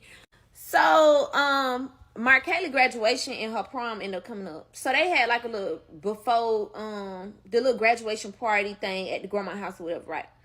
So the girl had ended up pulling up in the yard, Mark Haley, got some gas from Greg, okay. Then she turned around like 5 or 10 minutes later, come back. Mark Haley don't get out the car, but she get out the car and walk back there. That just reminded me. This girl got with this dude at 15. I know that's probably another story for another time, but like, did graduation happen for her? Did she finish high school? Because she went to Mississippi. So did she go to school? Did she get her GED? Did she have a prom experience? Like, again, I'm sure it's another story time, another type of situation, but I'm just curious to know, because she's been dealing with him for a while, but let's let her proceed. Now, I'm in the car with Greg, other cousin, and we looking at each other like, is you seeing what I'm seeing? Like, so I walked back there because I'm just trying to see what is it that y'all have to keep talking about. So, girl, she was like, oh, you know what Greg at? Then she had the audacity to ask me where he at, girl. I'm like, what? Whole time. Okay. So I say something, bitch, because I ain't never been the type of bitch. I'm going to say something, okay? So I said something to the grandma. I said something to everybody, like, this is weird. Like, y'all got me over here and this girl is messing with Greg. Like, this is weird. Girl, the grandma had ended up telling me I'm delusional. Greg don't talk to that girl. Woo. Mark Haley telling me I'm delusional. Greg don't talk to that girl. Woo. Right? Girl, we go home. I go through his messages. Mind you, this is May. His birthday, June 18th. So his birthday coming up. Girl, tell me why I see the messages in his phone. The girl planning a whole trip for his birthday to Nashville. Like, wanting to pay for the Airbnb and everything. Like, she's invested with my baby daddy. So I'm just like, you know what I'm saying? Like, because I'm just trying to catch tea. You hear me? So I said something to the girl or whatever. Girl, she came out real tough. Like, she just on some hard ass shit. Girl, when I tell you damn near lost my motherfucking mind. Do you hear me? Girl, every chance I got when I seen that hoe, I chased her ass. Damn. Do you hear me? So I had ended up going back to Florida to visit back at home. And when I had came back to Mississippi, my first stop was his grandma's house. Cause I knew the girl was gonna be over there. She was calling my phone the whole time I was in Florida, playing on my phone. So my grad this, grad that, this and that, what about grad. I'm telling her, I'm gonna catch you when I get back to Mississippi, okay? Girl, it was like 2, 3 in the morning, girl. Stopped over there at the grandma's house. Girl, I passed by. I seen her car in the yard. Bitch, I had to make a U-turn, bitch, because I was finna see what that beep out. Like, all that, what you was saying, I'm trying to see, because now I'm here. Girl, I pulled up in the yard, straight whooped her ass, had to drag her out. Oh, I'm going to show y'all the video. Girl, she done got beat up at the stove, baby, on pump 6. She knew she couldn't whoop me. I don't even know why she tried that. Girl, she done got beat up, not only by me, but by a little ass girl at the gas station, pumping the gas. So, she gets beat up in the grandma yard. Greg, like, who it is, get off this girl, who is this in my grandma yard? Boy, you know exactly who the fuck I am. Stop playing. Like, bruh, stop playing with me, bruh. So, he had ended up talking to the girl, like, they was together, like, the girl, Greg's sister, and him going to trips to Nashville and woo-woo, but they claim he don't talk to her. So now, here's where me and the sister get into it. Like I told y'all, me and the sister was close as fuck. Like, no matter what, however we got into it, whatever, we was close as fuck. This bitch took her motherfucking friend's side over my side. Not even just took her friend's side. Girl, her friend called CPS on me. Her friend called CPS on me, said I abuse my kids. I do drugs in front of my kids. I shoot up in my arm. I'm homeless. I live in an Airbnb. I ain't got no food in my fridge. Like, all type of outrageous stuff. Like, said my kids be dirty. Like, girl, just like ran out with the report, girl. Mind you, she don't know where I stay at. So the kids, they had ended up come looking for the kids at Greg Grandma's house. Mark Kayla gonna say I called CPS on myself, baby. Her friend can't do no wrong. She said her friend an angel. Her friend put it on whoever dead. She ain't do that. But her friend an angel, baby. Her friend didn't do that. Girl, tell me why this girl harassed me for a damn near 10 months of my fucking life. Like, this was the most delusional bitch Greg have ever fucked with. Like, Greg have fucked with some delusional bitches, but this was like over the top delusional, dog.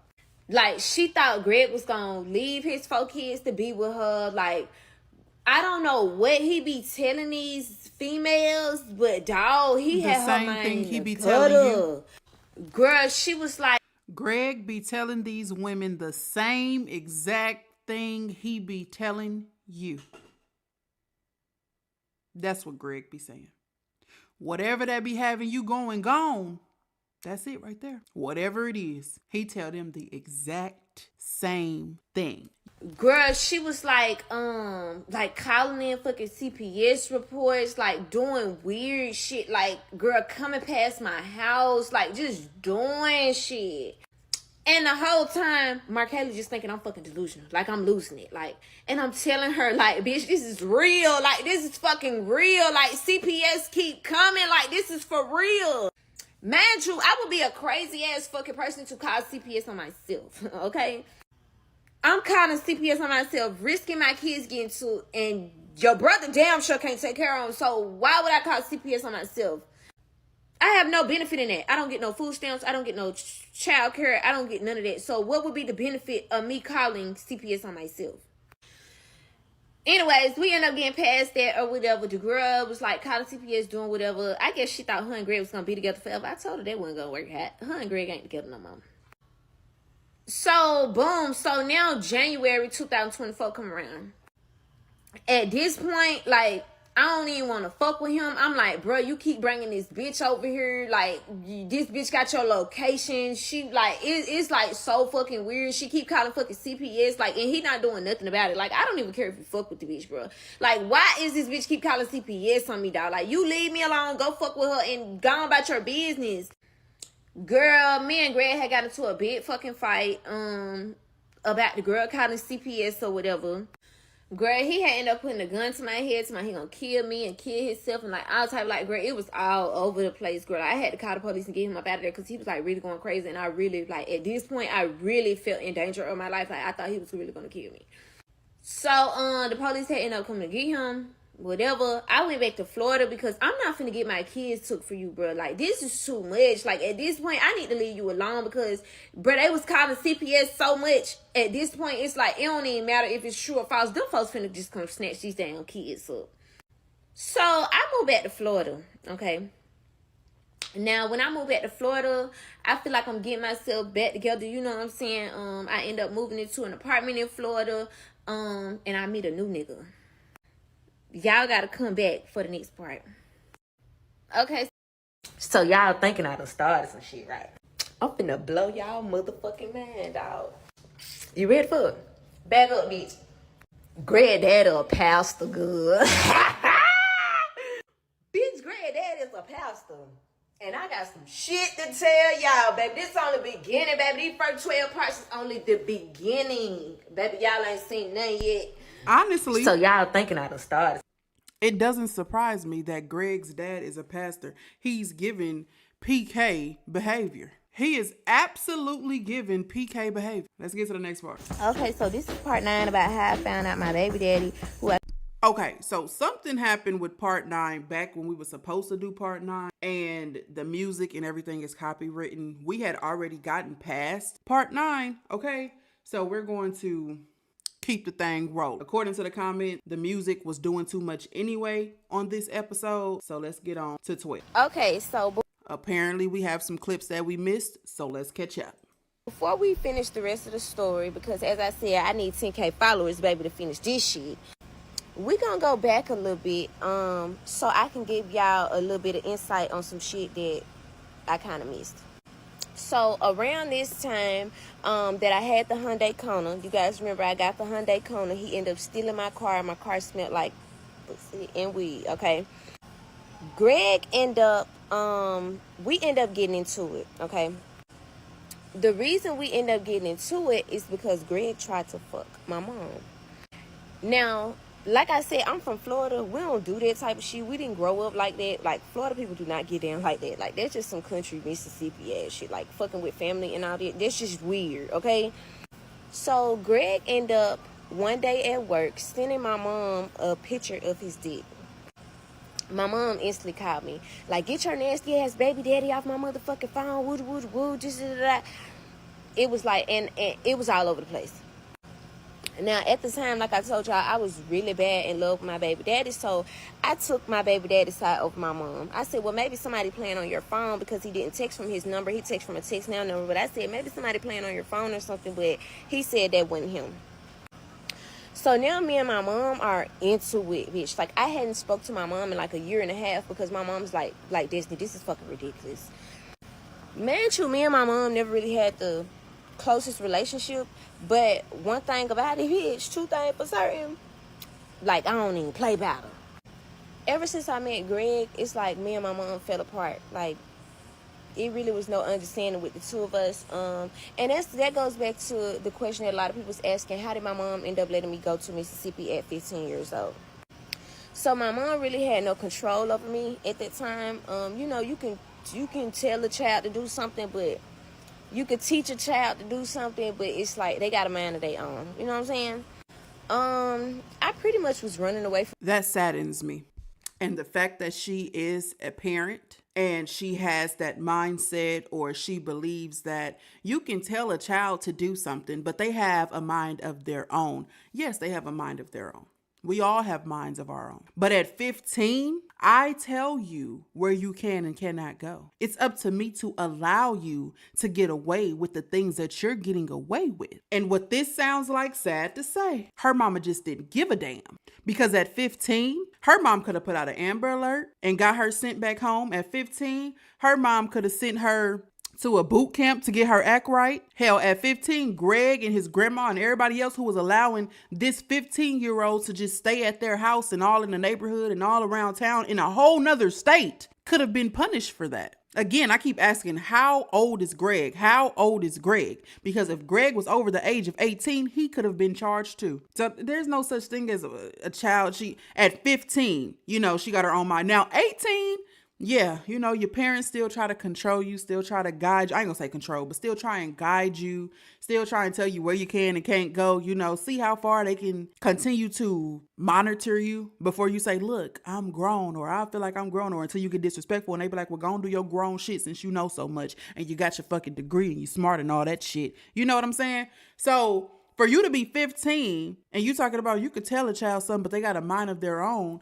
you're a child and you're not making a smart decision. We're not talking about your mom allowing you to go to another state for a college program for the summer. You just rolling around with a nigga. And again, the fact that she has kids saddens me even more, because when her kids get 13, 14, 15, and they have a mind of their own, you just gonna let them do whatever they want to do because they have their own mind. That's crazy. That's crazy. I'm gonna continue this for y'all, but I'm like really not even too much more interested. But I'm gonna continue on with y'all because y'all here, right?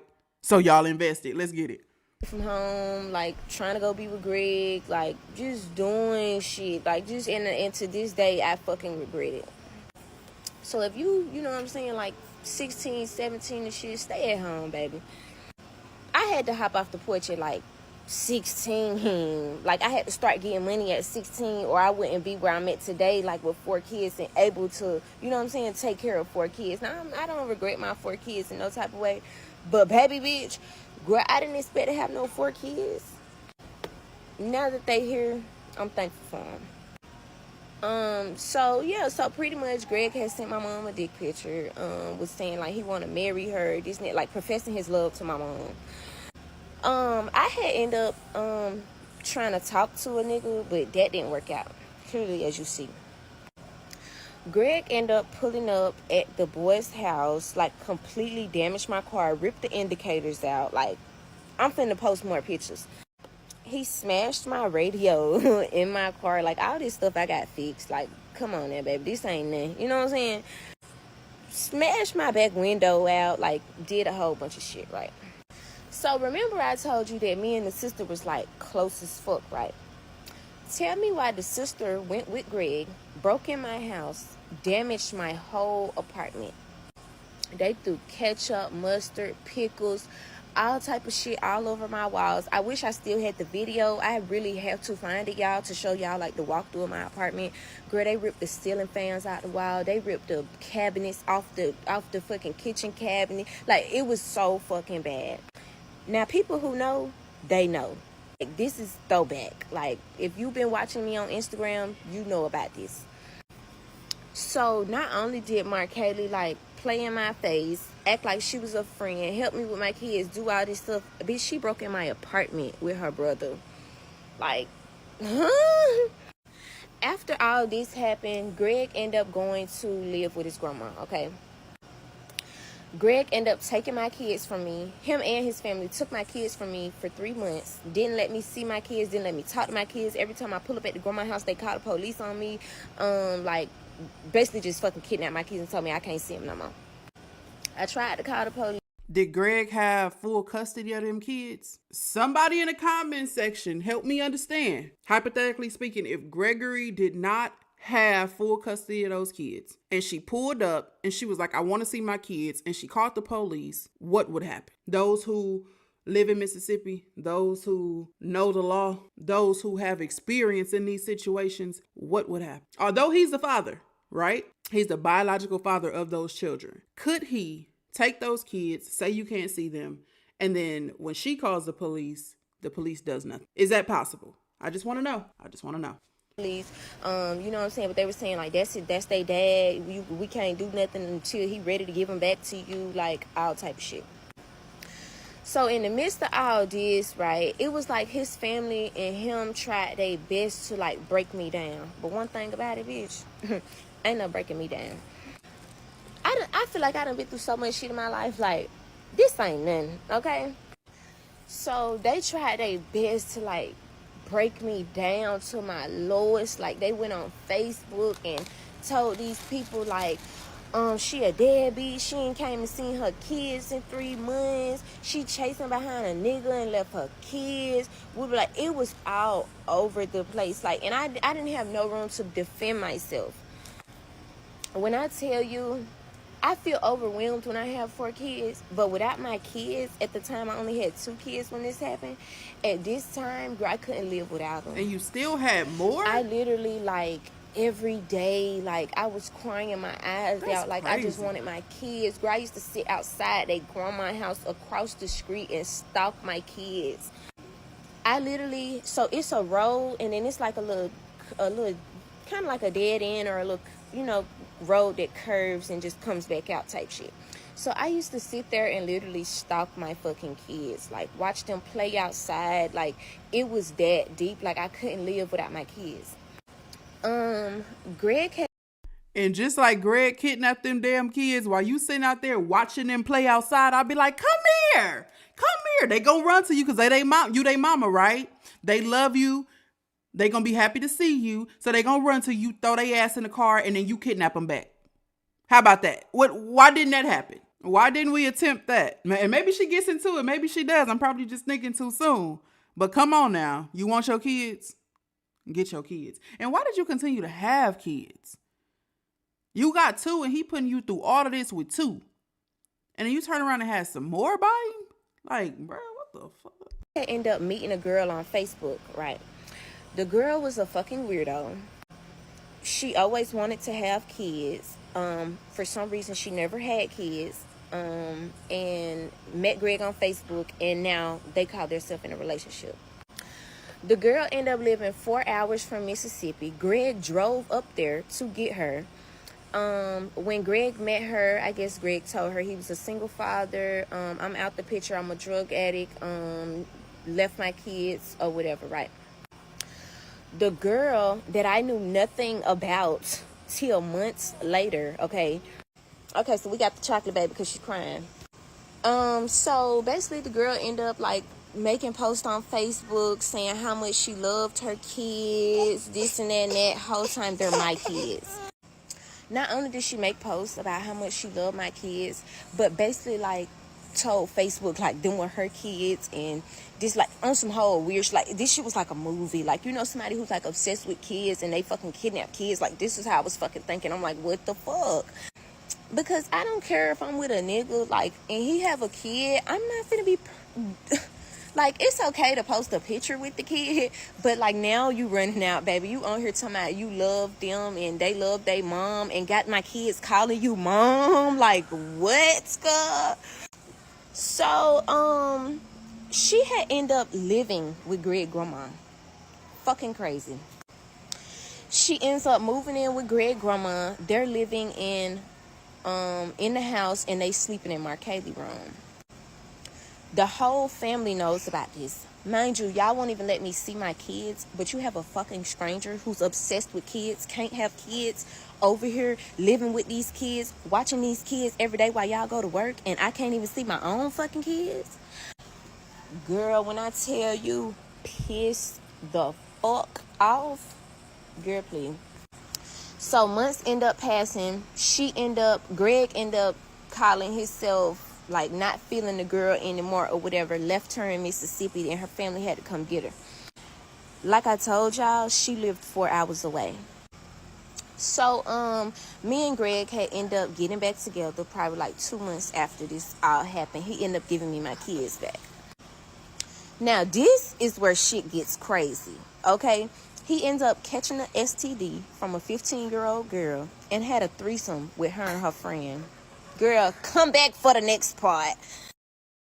One thing I know, y'all gonna let me brush my teeth and take me a shower, baby, before y'all be trying to jump down my neck about another video. This is part 12 of me being soul tied to a motherfucking demon, dog. And I ain't talking no any demon. I'm talking about my baby daddy that I share 4 kids with.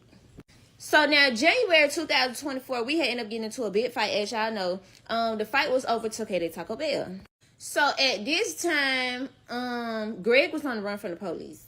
Mind you, me and Greg hadn't been together for about, I'll say 8-9 months at this point. But he had nowhere to run to, so he basically came to my house. So at this point, I hadn't fucked Greg in like a whole fucking year. I hadn't, well, since we had our last kid, I hadn't touched him. So we live downtown Memphis. We end up being snowed in, like stuck. Now he's stuck at my house. Like, not only did he come over here, bitch, but he's stuck here. So in the midst of him being stuck here, him and his girlfriend into it, all these Taco Bell. This girl like texting his phone, talking about your ugly ass baby mama, this and that, and how you hate your baby mama, but you're over there with her and woo. And I'm just like, sir, why do you keep talking to this bitch? And this hoe literally called CPS on your kids. So once she found out that Greg was over there, she called CPS again. At this point, baby, you got to go. You got to get out my shit. Go on about your business. At this point, it's getting too tiring for me. Greg went on a whole fucking rampage. Put a gun to my head. To me, he gonna kill me, kill himself, whatever. I called the police and get his ass up out of there. So when Greg first goes to jail, my dumb motherfucking ass is over here answering his fucking jail calls, bro. I literally sent him like a fucking hot plate, like answering his calls. I then moved back to Florida. My mom come and get me from Memphis. I moved back to Florida. I left everything behind, like left my furniture, my clothes. I left everything behind. Now anybody who know me know the motion wherever I go, baby. Been getting money, still getting money, forever getting money. So it was no problem for me to start over back at home. Throughout January, it was pretty hard for me, but it was like a start of my spiritual journey. I pretty much feel like I was at my lowest, not financially, but just mentally. I was at my lowest. Like I was just trying to piece it together. Like, okay, I have 4 kids with this man. And now I'm just moving back to Florida, thousands of miles away. And I just had to, you know what I'm saying, regroup.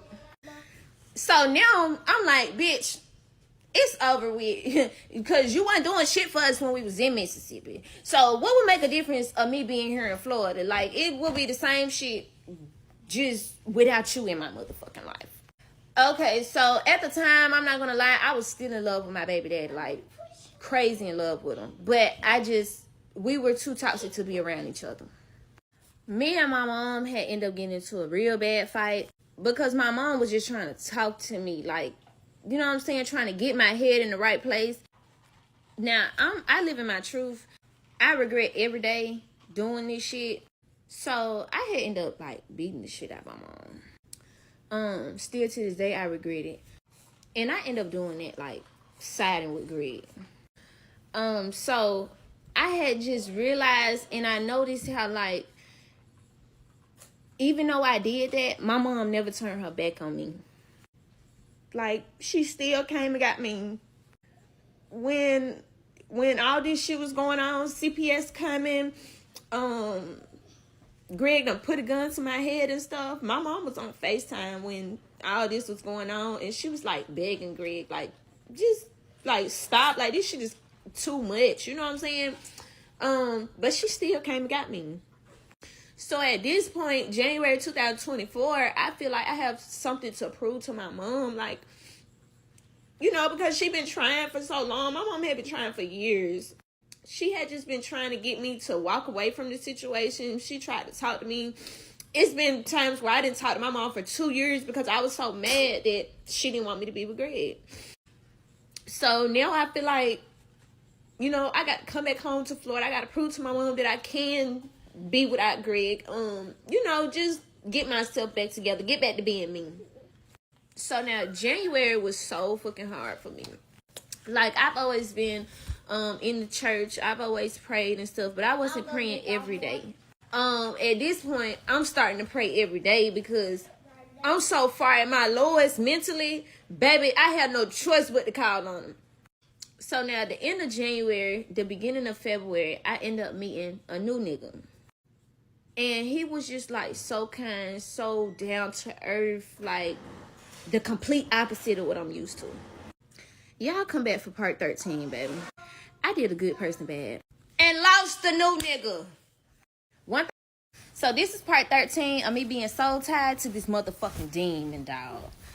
Okay, so I get back to Florida, feeling like myself, baby. Don't play with her.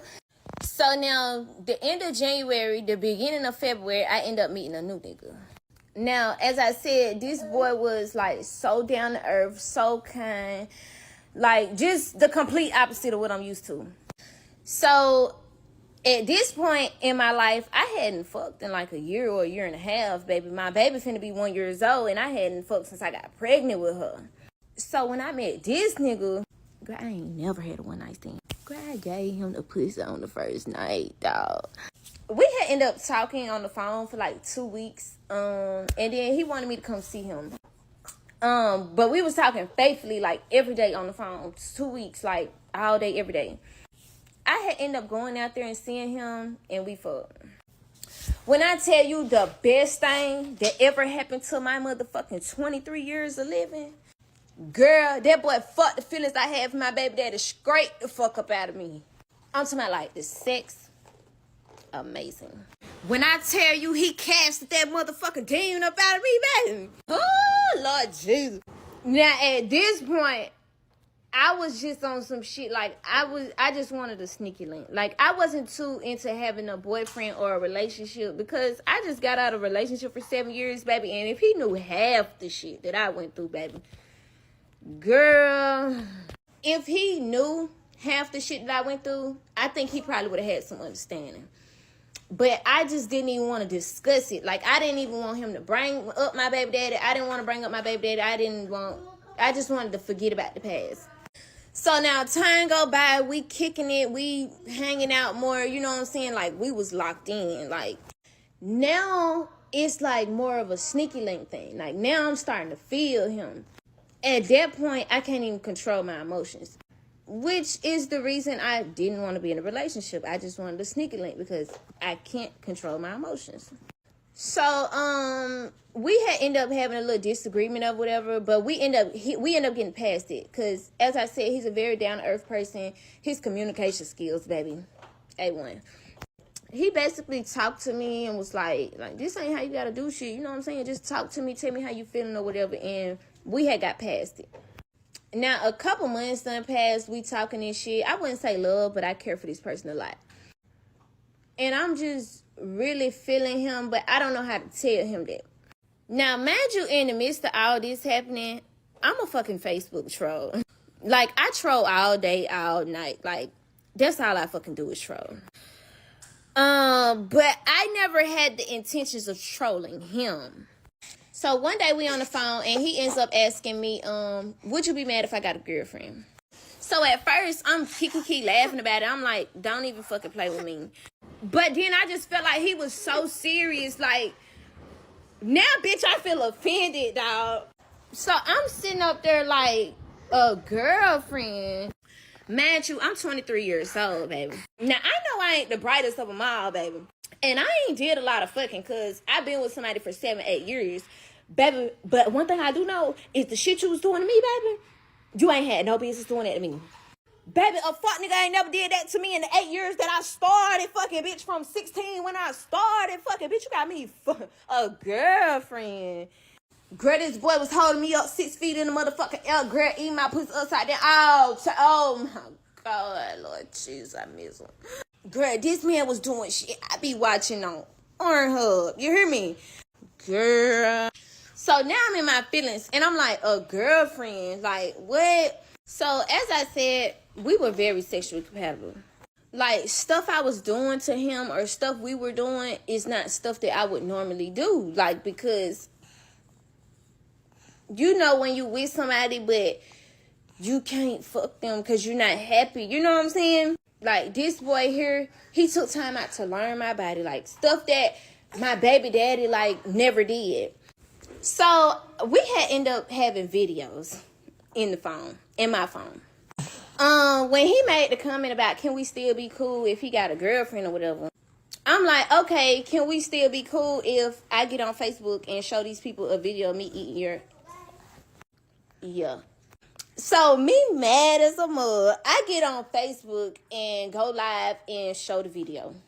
Girl, he instantly mad as fuck. Like, girl, he was so mad, he cut me off, baby. Like, he didn't want to talk to me, none. Now, at this point in my life, Greg is rubbing off on me. Like,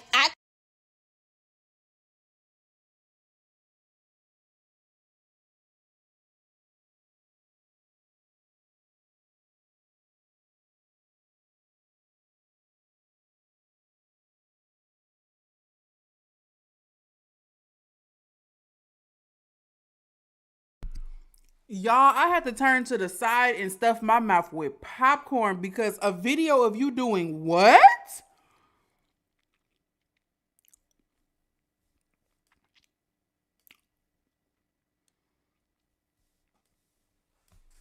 Okay. I could not deal with the fact that this boy did not want to fuck with me no more. Girl, when I tell you live it, baby, I couldn't sleep, eat, or nothing. No, I'm just playing. But no, like, seriously, like, I could not get him off my mind. Like, I was so fucking mad. Girl, I called this man 550 times. This is not a game. So, yeah, I ended up sending him, like, all type of crazy text messages, telling him I'm finna come to his house, I'm finna do this, that, and the third. And he just be standing on business, you hear me? He like, listen, little baby, I ain't even finna do no arguing with you, baby. You come over here, I'm calling the police on you. And I just love that for him. Because I swear to God, this boy used to have me in check, baby. Like, he ain't even play the rodeo with me, you hear me? So I'm like, ooh, okay, I got something for you, baby. Y'all come back for the next part. So this is part 13. Okay, so this is part 14 of me being soul tied to this motherfucking demon, dog. We can't even say soul tied no more. Cause at this point, we done found out that the new nigga done fucked the demon up. He done cast the demon up out of me, baby. So this is part 14. So now I end up getting into it with the new nigga. Like, he ain't fucking with me or whatever. I'm like, you know what? Fuck this nigga. I'm finna go about my business. A lot of y'all was on the previous video asking, am I gonna double back? I am, in fact, going to double back. I just feel like right now I'm in my healing process. So, I do plan on going to getting my nigga back, baby.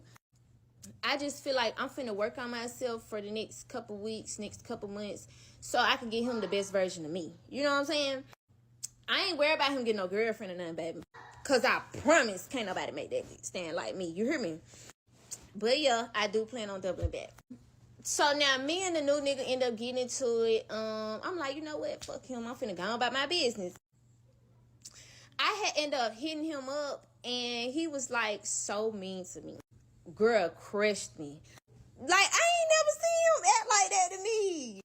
Girl, he just wanted me to leave him alone. He was like, just move on with your life, whatever. I'm like, okay, bitch, I will. You hear me? So I didn't even text him back. I just never said nothing else to him after that. Girl, a couple months passed by. He ended up making a post about me a week ago on his social media, saying like he can't lie, he missed me or whatever. I knew he missed me, but I texted him and told him I missed him too. But I left it at that. Like, I'm not even gonna try and, you know what I'm saying, rekindle that relationship until I can get him the best version of me. So yeah, She worried about giving the best version of her, but when has he given the best version of him? You keep giving best and good versions of yourself, but he's still feeding you the same bullshit. You still going through the same bullshit.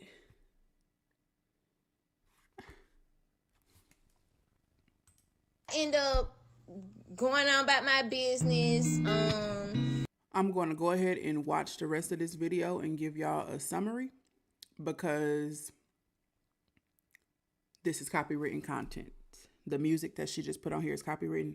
So basically what she said was some time goes on and she calls herself getting herself together. It's been a couple months and they're starting to kind of text each other.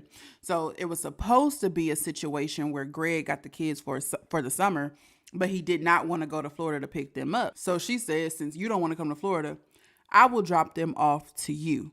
And then she gets this text message. When I tell you my motherfucking mouth dropped. Now, man, Greg done had plenty of kids. You know what I'm saying? Sir, you can't even take care of the kids you got right now. And you Jesus Christ. Still having, I thought you done learned your fucking lesson, dog. You still having kids. When I tell you I backslapped the shit out that bitch so motherfucking hard, dog. I said, you sat up here and had another baby, Mm-hmm. and you don't even take care of all the 120,065,111,000 kids you got right now. Mm-hmm. So I end up calling the girl because he in front of me at that time. It's just a coincidence. She texts me at the second I'm in front of that motherfucker. So I said, let me see your baby. That was my first thing when I answered the phone. Let me see your baby. Girl, when I tell you the baby got the grid whole face, I looked at him like I was just so stuck for words. I said, so you got a newborn? He sat up there on the phone. This girl is on my FaceTime. So that's my baby, bro. I don't even know you, bro. This and that. She was like, come on, Greg. What makes this whole situation fucking worse, the girl has special needs.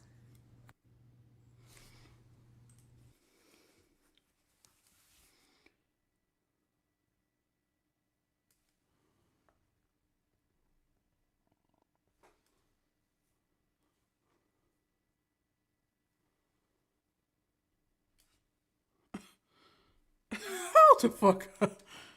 I'm just gonna roll up my snack because Gregory, what's going on? What? And don't get me wrong.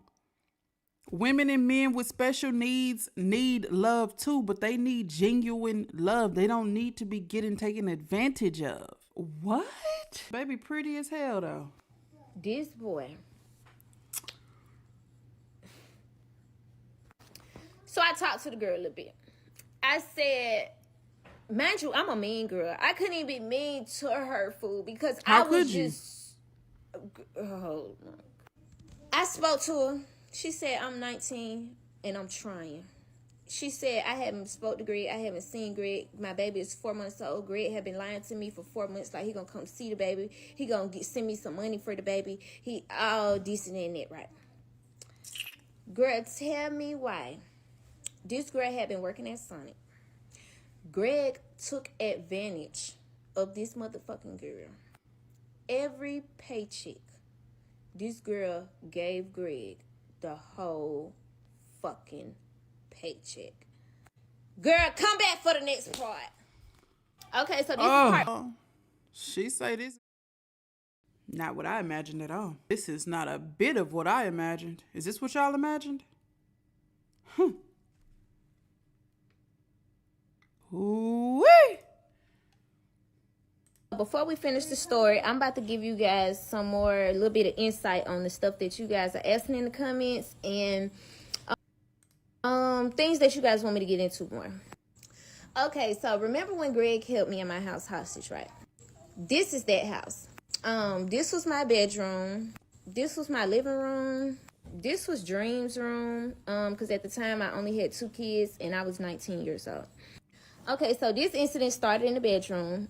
Greg had ended up going to jail like 3 times that week. It first initially started with Facebook Messenger. Someone had ended up texting me, a friend from when I was, maybe in kindergarten. He was like my first little kiss on the playground, baby. He had texted me and said something about my boyfriend. And I replied, what boyfriend? This crazy motherfucker woke me up out my sleep, dog. I ain't even gonna say he woke me up out my sleep. I was dead fucking sleep and something just like, bitch, arise. Bitch, when I opened my motherfucking eyes, this crazy motherfucker was standing over me like a motherfucking crazy person. And I'm just like, what the fuck?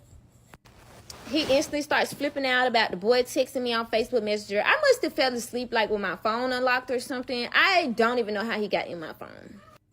So it first started with him chasing me out the front door. He chased me out the front door all fucking around the apartment complex. The neighbors had ended up calling the police. So the police had ended up coming to the front door. And they was banging at the door, but he didn't want me to open up the door.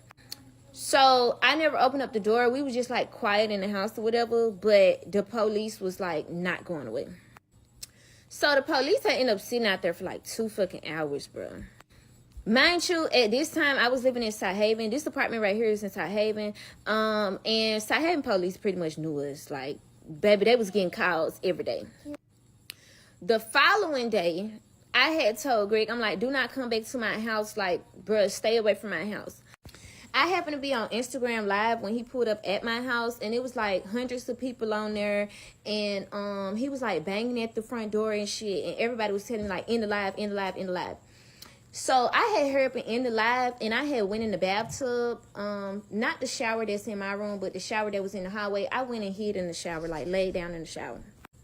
At the time, my 2 kids were home with me, so I put them under the covers in my bed, but, like, I had put the pillows, like, in front of them, so he couldn't even see them. Like, okay, so you see where the pillows at? I had my kids, like, behind the pillow. They was asleep, so they was behind the pillows. The pillows was in front of them, and, you know, the blanket was laid out over them.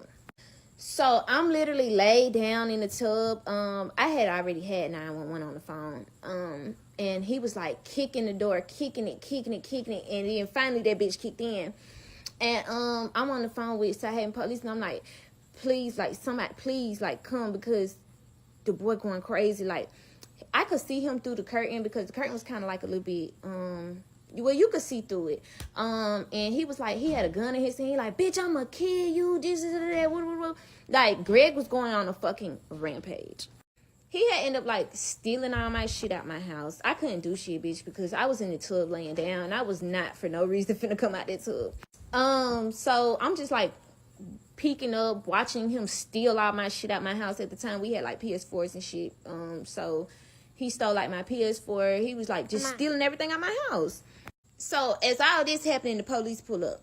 As he's leaving, the police pulling in. So when the police get to my door, I'm telling them, like, this man just stole all my shit, bro. Like, bro, go get this man, fool.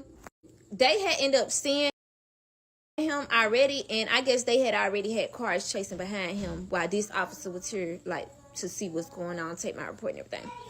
And when I'm telling you, bitch, he kicked the motherfucking door off the hinges, bitch.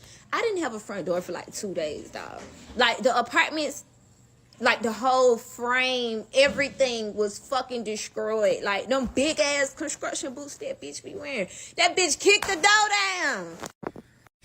Greg had ended up going on a fucking chase for, like, 3-4 hours. He attempted to run over a police officer. When the police officer was trying to, like, throw the spike strips out, he tried to hit the police officer. Like, so he, after knowing you just kicked in my door, you fucking took shit out my house, all this shit, bitch, you finna go to jail, like, for trying to hit this police officer. So his fucking charges is building up and building up and building up. So this right here is the charges from that day. Mind you, his birthday is June 18th. This happened on June 25th when we came back from Florida. I had just took him to Florida for his birthday, June 18th, which is this picture here where I literally spent $10,000, like, for him to go on a yacht, do water sports, and do all type of stuff. Not even to mention, we had to leave the trip early because Greg got us put out the hotel because he saw a nigga text my phone. He got us put out the hotel in Florida, and I'm like, fuck this shit, I'm going back home. I don't even fuck the trip. So he ends up going to jail. I end up answering his jail calls. He's like, he's sorry, he ain't gonna do it no more. Like, he don't know what's wrong. Like, he just going through it right now. Whatever. I immediately called the bondsman. I bond him out of jail. Mind you, the fucking bond is $100,000, dog. I go and bond Greg out of jail. Couple weeks pass by. Now we in July 29th, and he goes back to. Correct me if I'm wrong. Whatever your bond is set at, when you go to like a bail bondsman, I don't really know. So like I said, correct me. You really only got to pay like what, 10% of that or something? Y'all let me know. I'm trying to get a hang of this. You know, I'm not about this life. You know, I don't go to jail and all of this stuff. I've never been to jail. I've never been booked for any reason. You know, I pay my speeding tickets, or, you know, I don't even go to court to fight the speeding ticket. I just pay it. I don't even want to go in the courthouse. You know what I'm saying? So, shit, I know I was speeding, so goddamn, I got to pay my ticket. Now, if I was ever wrongfully accused of doing something, I'm going to see how I can fight that thing. But wouldn't it only be like 10% of the charge that she would have to pay when she goes to the bail bondsman? I'm just asking because people in the comment section like, you paid $100,000 to get him out. Like, isn't it really like just a percentage of that? Let me know because I'm not sure. To jail. The same shit. Gotta call the police to get his ass up out my house. Now, this time he went to jail. They put him a no contact order and he completely had to leave me alone. And that was just that. He ended up coming back just to sitting my up house. there. From June to July, South Haven police had patrol in my apartment complex because like it was so fucking bad. Like it was bad.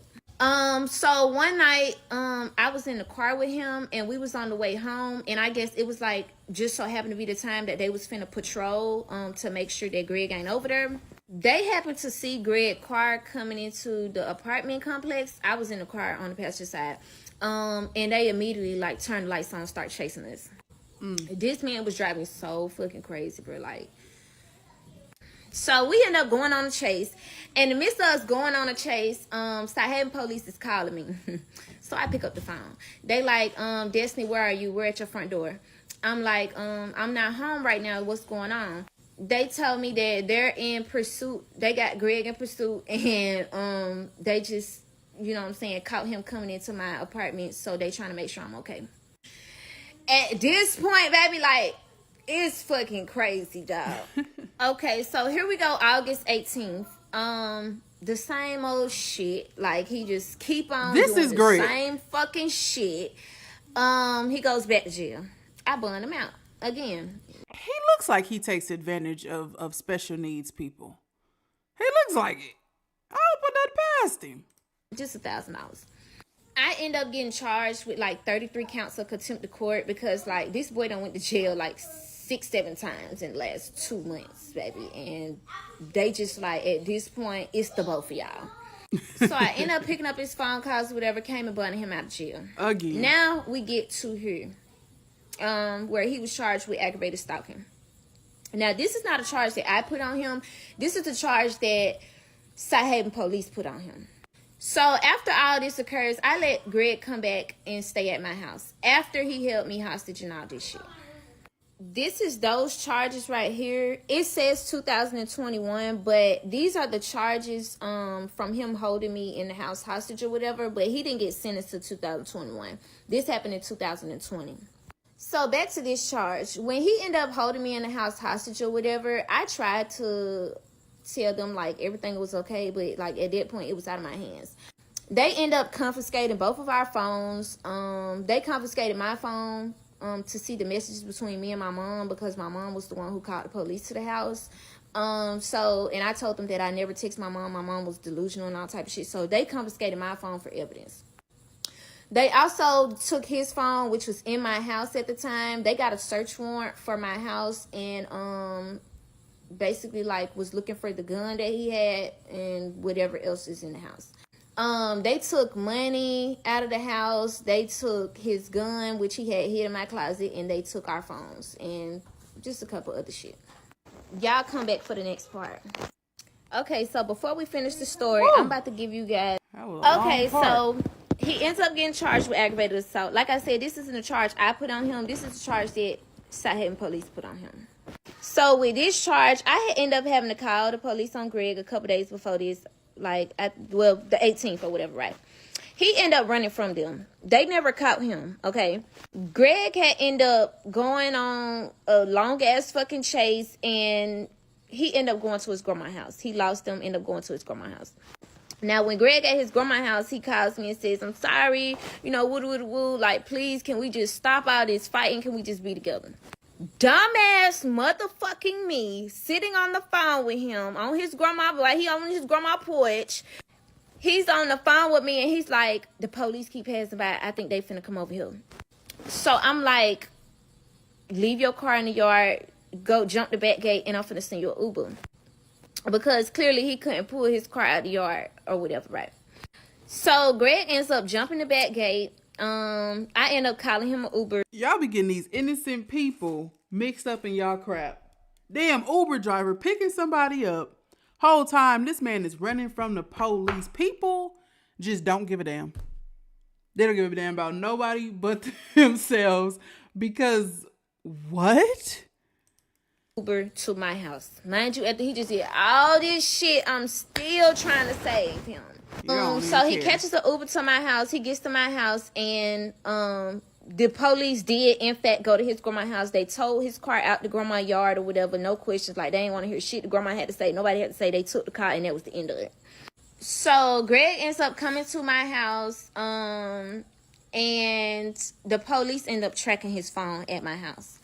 So us not knowing that the police done track the phone, he's just in there sleep comfortable. Like, the police end up setting up fucking snipers on the building across. Like, I'm talking about like all type of motherfucking police out there, bitch. They had motherfucking SWAT trucks and fucking like motherfucking camper cars. Bitch, shit, I ain't even know South police had. Do you hear me? They came and got his ass up out my house. Like, they came and got him up out the house, baby. Them bitches was out there for like 4-5 hours. I'm talking about like, bro, like, the shit's crazy, dog. So, how they end up getting in my house, I had ended up going out the door because I'm seeing all these fucking police outside. I'm like, bro, these folks not finna go away. So, I had a deadbolt on my lock. I had locked my door, and I had told Greg, I said, do not come out this house. I went out. As soon as I walked out the house, the police immediately rushed me. Damn. They was like, who's in the house? I said, ain't nobody in my house. This dumbass nigga sitting up there looking out the window. I just told these folks wasn't nobody in my house. And you looking out the window? Girl, Stupid. The lady who was over the case, well, over all these cases, because, baby, she was tired. She was like, Destiny, you're fucking pregnant. This is fucking ridiculous. Like, we tried every fucking thing to keep this man away from you, and you just keep letting him come back. Like, this is fucking crazy. So the woman, like, was real pissed off. Like, she was just going fucking berserk. She ended up taking my house keys, and they attempting to go in the house. I'm telling them, like, no, please don't go in my house. Like, please, you know what I'm saying? Like, bro, they had so many fucking guns. For, like, bro, oh my God. They had motherfucking tank trucks out there, bitch. I didn't even know South police had tank trucks. Bro, this shit was on the floor. So I'm begging them, like, please do not go in my house. Like, please, I don't want y'all to kill him. Like, please, you know, because I don't know how Greg finna react when these people go in the house. I just don't know, baby. I'm telling them I will get him out the house. I end up talking to Greg, and I'm like, please just come out the house, Greg. Like, please just come out with your hands up or whatever. This stupid motherfucker ends up making the situation worse. He goes on the fucking balcony and holds my fucking baby up and uses her as a motherfucking shield, telling them he ain't coming out that motherfucker. Girl, come back for the next fucking part. Okay, so Now, I'm not gonna lie to y'all. Out of all the things that she has said that Greg has done to her, all the outside baby, all the disrespectful things he have done to people, to her and around her, to her mom, all of that, baby, this one right here would have been the complete straw. Like, if she ain't have enough before, this would have been the last part of the series. And she knows Greg better than anyone else. She probably feels in her heart or knows in her heart he's not going to drop the baby. He's not going to do nothing to harm the baby. He's just trying to get out of this situation, whatever. But there's no excuse to put that baby in danger like that, because although he may not purposely do something to harm that child, what if he would have reached for his phone and then police didn't give a damn and just started firing, thinking that he was finna do something to them? Or what if the baby did slip off the balcony? You know, it's just like a lot of what ifs. Like, he's just putting the baby in a very, very dangerous situation. And once you start messing with the kids, oh, it's a wrap. oh, he ends up using my fucking baby as a shield, doing all type of shit. His whole fucking family is out there. They done contacted his daddy, every fucking body. And basically, they just trying to negotiate with him to come out the house. So, y'all know Greg is a detailer. He details cars and stuff. So, he works for his daddy business, and his daddy has a contract with South Haven Police. So, the captain of South Haven Police, Greg, details his car. So, that's the only person he wanted to speak to. So, the captain ended up getting Greg to come out of the house or whatever. They take Greg to jail. Now, when Greg goes to jail, at this time, his bond was not $50,000. His bond was actually $500,000. Mind you, I've been bonding Greg out for the last 3 months, like damn near every motherfucking week for the last 3 months. And baby, my funds is running low. And I've never been down bad, but $500,000 bond, baby, I can't do it.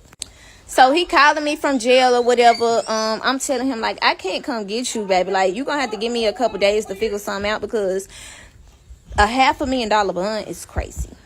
So his daddy ended up getting him out of this one right here. His daddy ended up bonding him out.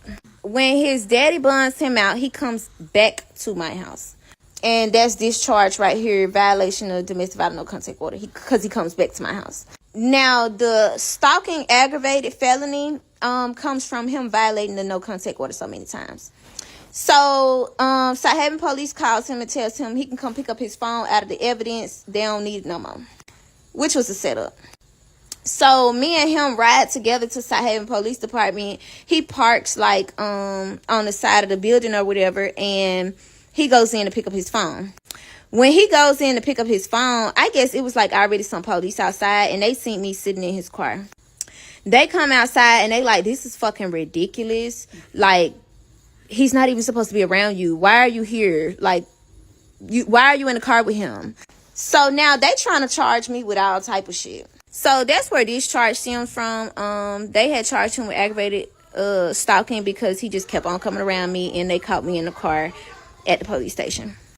He had to sit for a couple days because his daddy had to go hire a lawyer and shit to get his bond dropped, because at that time, bitch, his bond was like outrageous. So yeah, they end up releasing him on this charge for aggravated stalking. They end up releasing him on an ankle monitor, and he no longer could come back to my address. They put him on house arrest, but he had no restrictions. He just could not go to my address. And that's where the part comes in, where I move out of my apartment and move into another apartment so that he could stay with me, because clearly he couldn't go back to that address. So he ends up using my fucking baby as a shield, doing all type of shit. His whole fucking family is out there. They done contacted his daddy, every fucking body. And basically they just trying to negotiate with him to come out of the house. So y'all know Greg. Remember I told y'all I was going to tell you about the 15-year-old girl who gave him the STD, right? I ain't even have to do no work. She revealed herself. Remember I told y'all I was going to. Okay, so a lot of people are questioning, how did I carjack Carly, and how did I leave without my car? So this was my car. Break it down. This is the car that I drove down there. Now, when I pulled up into the apartment complex, as y'all know, I had went to Walmart first. He wasn't in his car at Walmart. He ended up, I guess, getting in the car with her, and they drove to the apartment complex, because when I tracked his iPhone, he was at the apartment complex in her car, and his car was still at Walmart. So when I get to the apartment complex, I had ended up driving around, and then I seen her car back then. They were like at an apartment complex behind like a auto zone or some type of fucking store in fucking Senatobia, like going towards Coldwater. So I blocked them in. I had ended up getting out with my baseball bat. My 2 kids were still in the car, and I started like busting out the windows and shit. So I first went on Greg's side, bust out the window. It instantly bust, and like the glass shattered everywhere. I walked around the front of the car to the driver's side, and I started hitting the window, but that mother would not break. So she ended up jumping on Greg's lap, and I eventually got the window to break. So she ended up jumping on Greg's lap, getting out the car and running. I chased her down, beat the shit out of her, whatever. And then I end up stealing the car.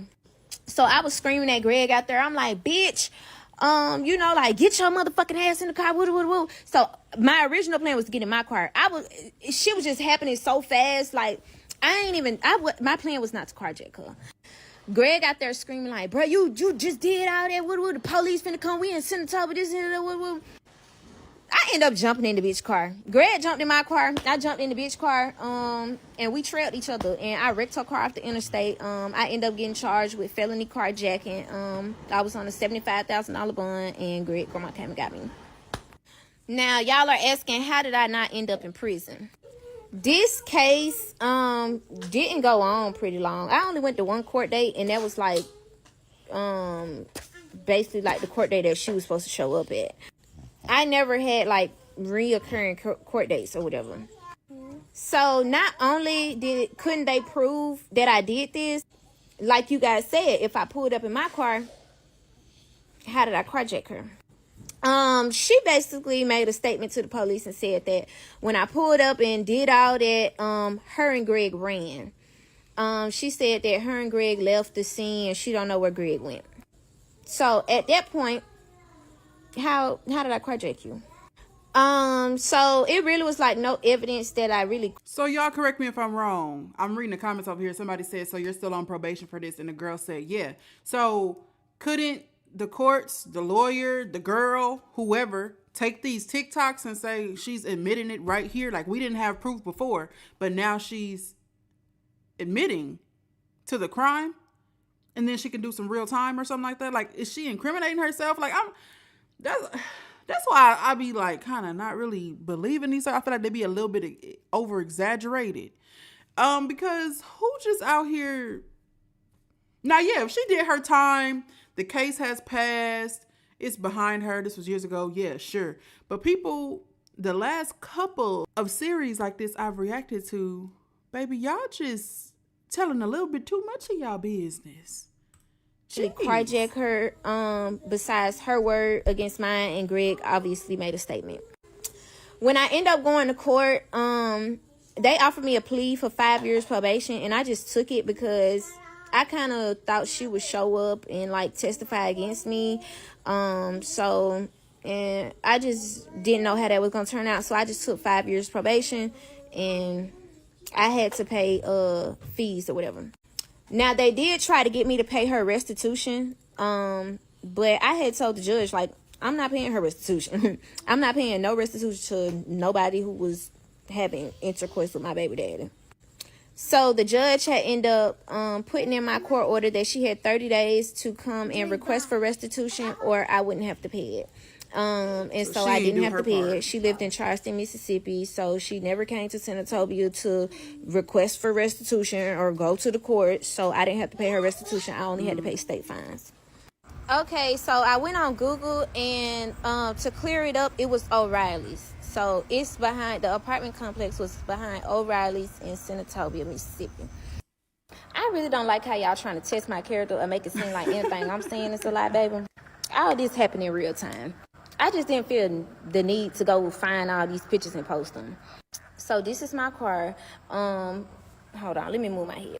So my window was down a little bit, and that's how my arm ended up scraping across the interstate. Now, this window over here was not all the way down. This window was like halfway down, and so not even halfway, like just a little bit down, but enough that my baby could fit through and get out the car. I had to wait for like a whole bunch of people to stop and break the window and get me out the car or whatever. And this happened like on the interstate, on the turnpike going to Florida. Already in Florida. I was maybe like 2 hours from Broward. I really don't like how y'all trying to test my... Okay, so a lot of people are questioning again about my story. How did I win $100,000 and et cetera, et cetera. As I said, one thing y'all ain't got to worry about is me ever telling a lie, baby. So this is my W-2 from Horseshoe Casino. Of course, I had to pay taxes on this money. I'm in debt with the IRS, baby. I ended up winning $116,000. I had a choice to pay state or federal tax. The state tax was like $3,000 some dollars, so I ended up leaving with $113,000 in cash. They paid me in cash. And I didn't pay federal tax because federal tax was like 29%. Now, if I would have paid it, I would have got it back on my tax return, but I ain't pay it. And pretty much I had to send a win-loss statement to the IRS to basically say that, you know, I pretty much lost 29% of the money gambling or whatever. And it balances out. But I still kind of owe the IRS a little bit, but it balances out. Now, this picture here is the next day after I won $100,000. This is the next day. So the day I won the $100,000 was July 28th. This was the 29th.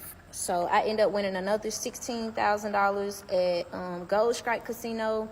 And pretty much by the end of the week, I was up like damn near $170,000 off gambling. Mind you, around this time, I just started going to the casino. This was probably like my 6th or 7th time in the casino. Copyright.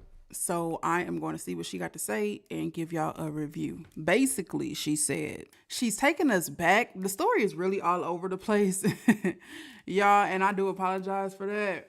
But she's taking us back to when the girl lived 4 hours away and came back and moved in with Greg and his grandmother. She said that Greg wanted to, I guess, fix their, family and try and get back together yet again. It's just the back and forth is what's confusing me, because it's like, come on, let's get one story and then let's just flow. We may have to go back a time or two to clarify some things, but it's like the story just jumping. It's just jumping. But yeah, basically he wants to fix his family again or something. I ended up having a girl living with me. I'm not gonna disclose her name because she ain't got nothing to do with this. But the girl ended up living with me. And come to find out, like, she had some shit going with Greg. Now, we had another friend who had ended up telling me about it, and I never knew about it. But the other friend had ended up telling me because she was at my house too. So, pretty much I had told the girl, like, come get her stuff out of my house. She can't come back to my house or whatever. The girl ended up going, like, on a whole rampage on some tough ass shit. Like, I'm finna pull up over there. Woo. She on Facebook Live, baby. So, main truth, like I said, I'm always on Facebook. I'm on Facebook day and night. I get paid from Facebook, baby. So, I'm always on Facebook.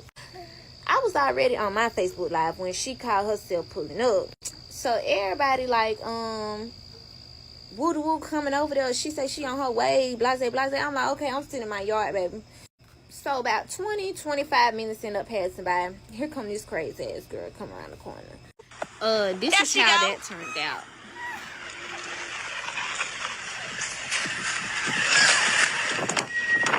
Turn that bitch.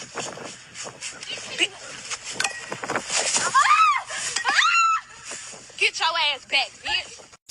So I ended up getting into it with her. She pulled up in my yard. I knocked her teeth out. And I ended up going to Greg grandma's house and got into it with Greg. Now, I ain't gonna lie, this was my fault this time. I pulled up over there trying to fight him. He beat me up. And I called the police and told them that he beat me up. They took him to jail. So he ends up going to jail. He stayed in there for like maybe 2 weeks. And then it came time for him to be released. When it came time for him to be released, I had ended up going to pick him up. Now, the girl, she ended up going back home because, like I told y'all, Greg was done with her and pretty much left her in Mississippi and sent her ass back home. Greg had ended up coming back home, trying to fix his family or whatever. And then also the girl who I had got to fighting with, she, like, had people coming to my house, had somebody kick in my door while I wasn't there. Like, all type of stuff was going on. So I just wanted Greg to be there with me at my house because, like, I didn't know what was finna happen. So he had ended up staying like a week with me. And he was like, you know what, let's ride to Nashville. So we ended up going to Nashville. We got us a hotel downtown, and we took the kids with us. Now, this was like my first time being around the kids, because he had ended up letting me get the kids back. Now, when we get to Nashville, he was in the bathroom, and he kept saying that his pee hurt. So I'm looking at him like, what you mean your pee hurt, Greg? Like, he like, when I pissed, it hurt. So we had ended up having a conversation, whatever. I'm telling him, like, you got this stuff. He ended up telling me who he got it from, which was Ricardo.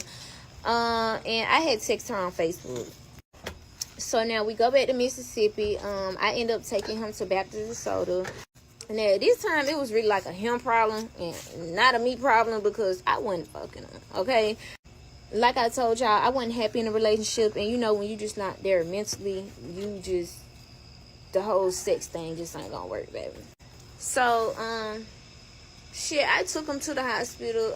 He ended up getting clean. He ended up getting a shot or whatever. And that was that. Now, a couple months later, I ended up finding out about another girl. Now, her name is Stormy. Little ass girl, like 15, 16 years old. She ended up telling me about her and her friend going over to Greg grandma's house and fucking Greg and Mark had the bed. Beyond me, baby. Y'all come back for the next part. Okay, so this. At this point, she's grown, right? I mean, the story is going back and forth so much, I really can't keep up. But how do you continue to be with a man, mess with a man, date a man, be connected to a man that is having sex with minors? How? 15, 16? Unacceptable. These are children. And from the picture, it doesn't look like Greg is too much older than her, but I still want to know, how old is Greg? I should look at them damn documents a little bit closer. I'm sure his birthday was on there somewhere. Because what? What? Part 16 of me so tied to this motherfucking demon of a baby daddy. So I end up finding out about the whole little situation with him having the threesome with the damn minors, with 15-year-olds. I end up immediately cutting him off because I'm like, this shit is weird. Man, I don't know if it's true. I'm just going by what the little girl told me, but I don't put shit past him. So I cut him off because I don't even want no shit like that attached to my name, baby. So I end up cutting him off like for a long ass time, for some months. And I end up meeting this new nigga. So when I meet this nigga, he had just got out of prison or whatever. He had a little situation with his baby mama. They was toxic too. He had 2 kids with her. He said, well, I ain't being messy, but he said he only had 1 kid with her and the other kid wasn't his. But I'm just a messenger, baby. So I end up meeting this dude named Baldhead. Now, this man is like way older than me, so he was more like a goddamn father figure, bitch. He didn't want me doing like no crazy shit. Like he kept me in line, okay? We really was fucking with each other tough, but like not even on all that, you know what I'm saying? But we fucked with each other tough. So at the time of me talking to this man, I was talking to him for maybe like 3-4 months or whatever. But when I was talking to him, I didn't know that he was still messing off with his baby mama. I don't know if they was like messing off, but she was crazy about him. So one night, I'm dropping him off at home and a car pulled behind me. So I'm like, what the fuck? Girl, it's his baby mama. But at the time, I'm not knowing it's his baby mama. So he getting out the car, walking in the house. He completely ignoring the person that's in the car. So I pull off because I'm not even knowing what's going on. Bro, when I tell you, bro, this bitch chased me all the way to the interstate, dog. Like, I'm like, who the fuck did he call, like, going behind me, chasing me for, bro? This bitch chased me all the way to the interstate, dog. This bitch damn near ran off the road trying to chase me, dog. I'm like, what the fuck? So he ends up calling me. He tell me it's his baby mama or whatever. He like, bro, that bitch crazy fool. Just don't even worry about her. So mind you, everybody know I'm talking to this dude. She know I'm talking to this dude. Everybody knows I'm talking to this dude. So I guess the baby mama getting her feelings or whatever, right? He end up like not talking to her or whatever, but like whole time she was pregnant. She ended up getting pregnant before he started talking to me. So one day he ended up asking me to use my car or whatever because he had to go to a work interview. And I was like, okay, just bring my car back later. Bitch, I'm in there sleep good as fuck. Bitch, my phone started blowing up. 10 o'clock in the morning, my phone blowing up. Everybody calling me, Destiny, you okay? What? I'm like, what the fuck going on? They like, girl, your car is wrecked. I'm like, my car wrecked? Bruh, when I tell you I was fucking blowed out, the man never called me to tell me that my car was wrecked. So I'm like, I'm calling around, bruh, everybody is calling me, fool. So I end up getting him on the phone. I'm like, bro, where's my car, fool? Where's my car, bro? He was like, bro, I was finna call you, bro. This dumbass girl smashed into your car. Tell me why. The girl smashed into my car like 100 and something miles an hour. Her fucking car flipped over, like flipped in the air, flipped over. And this bitch crawled out the motherfucking car like she was a motherfucking superhero or something. Y'all think I'm being fucking dramatic? I'm so fucking serious. When I watched the neighbor camera, bro, I could not believe this shit, dog. I don't know how this girl made it out, baby. Bro, this girl, oh my God. she ends up wrecking my car. I end up cutting him off because I'm like, bitch, this is too much for me, okay? I'm a bitch. I'm getting money. I ain't worried about shit with you and your baby mama, nigga. I got my own baby dad. I ain't finna play with you like that. You hear me? So, my car end up getting wrecked. I end up getting another little car. So now around this time is when I started going like down to Senatobia and shit more. That's like more down the way, like not the city, but down the way. So I start hanging out with a girl named Santina. So she brings me around some more people. I end up meeting more people, and eventually I end up meeting this boy named Devin. Now, when I meet Devin, it's like strictly on some cool shit. Like, he was like my brother. Like, we never had sex or anything. Like, he was just cool as hell. Now, we used to flirt a little bit, but never had sex. Mind you, Devin's sister is JJ godmom, my son godmom. So, when I start sending my son over there and stuff, I guess his godmom was posting him on Snapchat, and now the family being messy, telling Greg that, that girl got your baby over there at Devin them house, woo. So now he thinks I'm fucking Devin. I end up buying me another little cash car. I ain't even really care to just keep on buying all these fucking cars off the lot and shit. I'm like, you know what? I'm getting money. I'm finna run it up in this little cash car. So I get me a little cash car, whatever. Now, one day, me and Devin had ended up riding to the store with Devin's sister and Santina. Mind you, we in my little cash car, and we just vibing.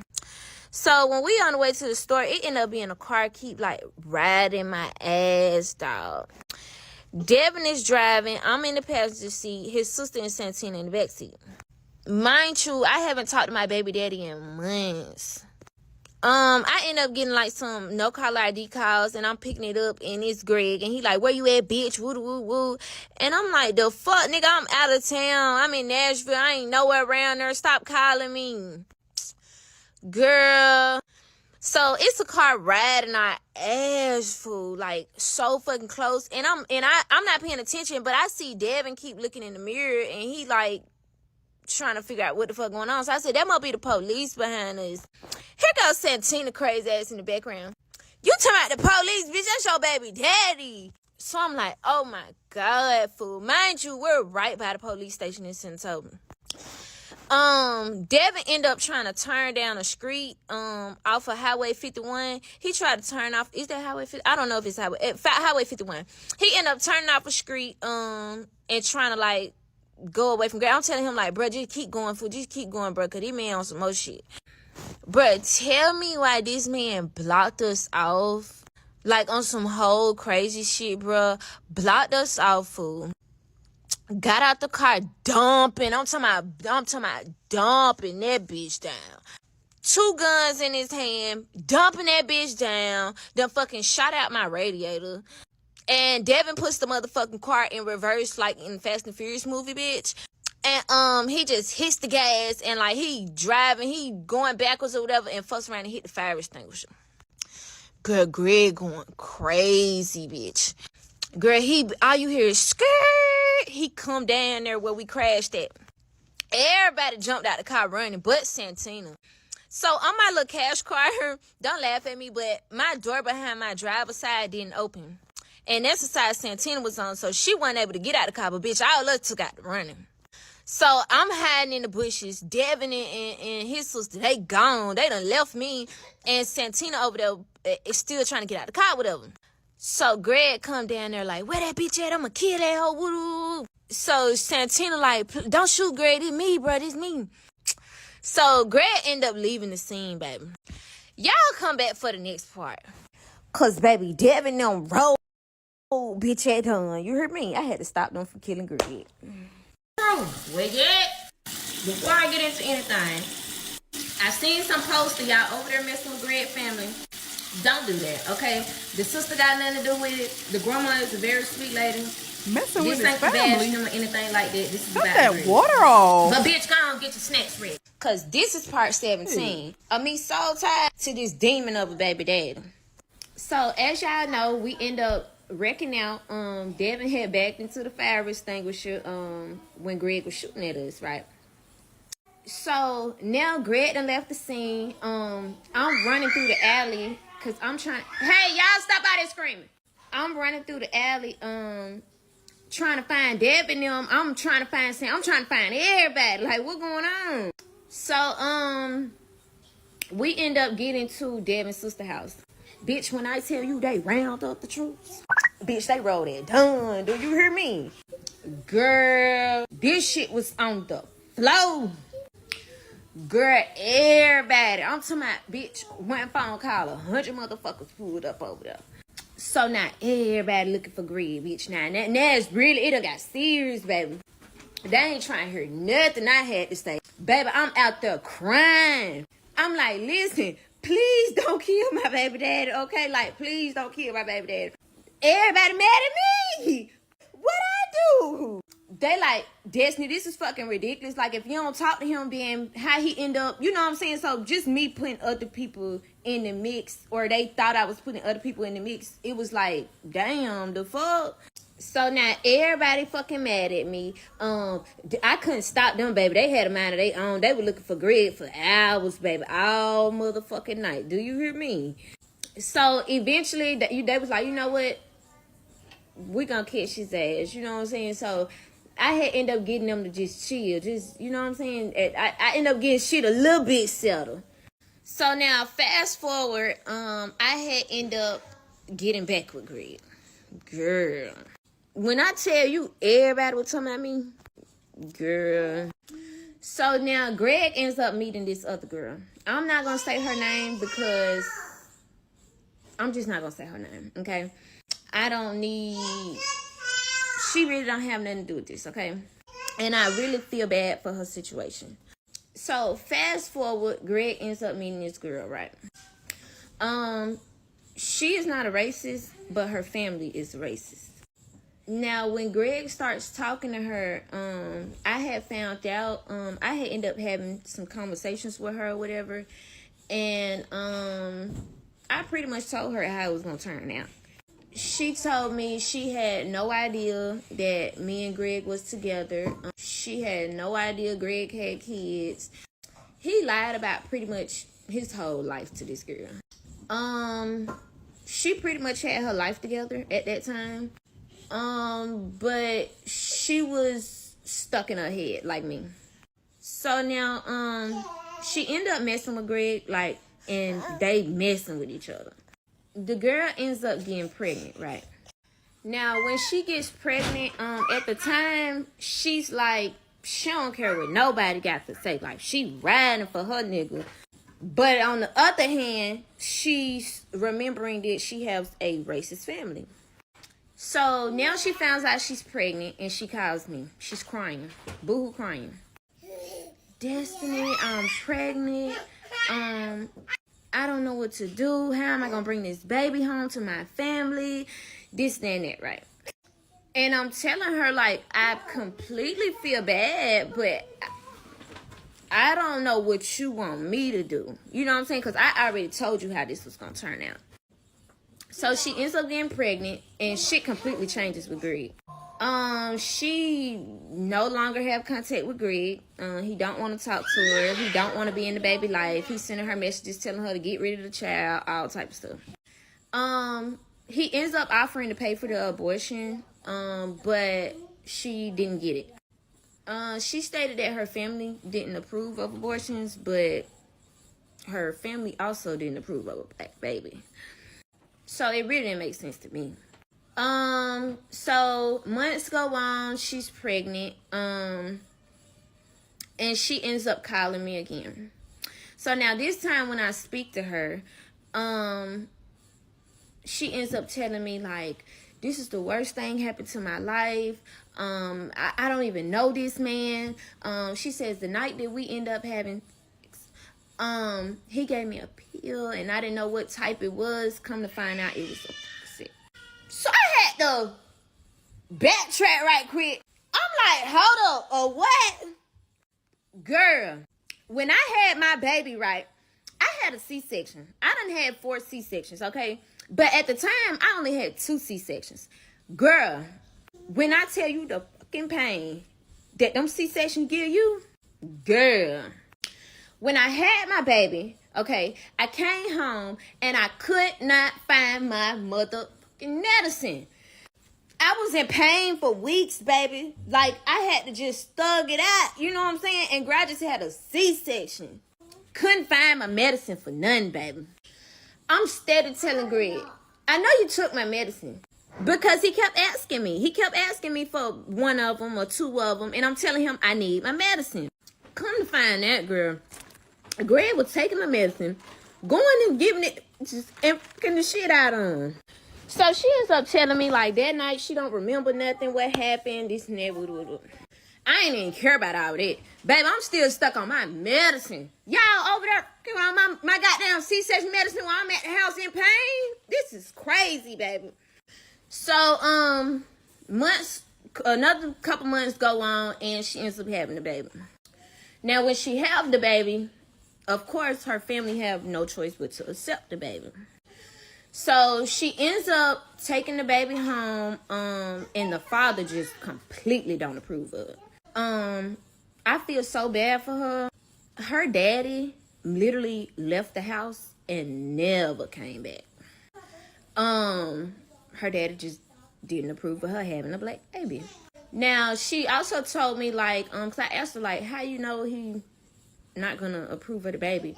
She was like, because I would ask for certain shoes or whatever, and the daddy will tell her, you back messing with them brothers and this and that and that. And so he just didn't want her to have a baby with a black person, let alone be with a black person. So the daddy ends up moving out the house, never coming back.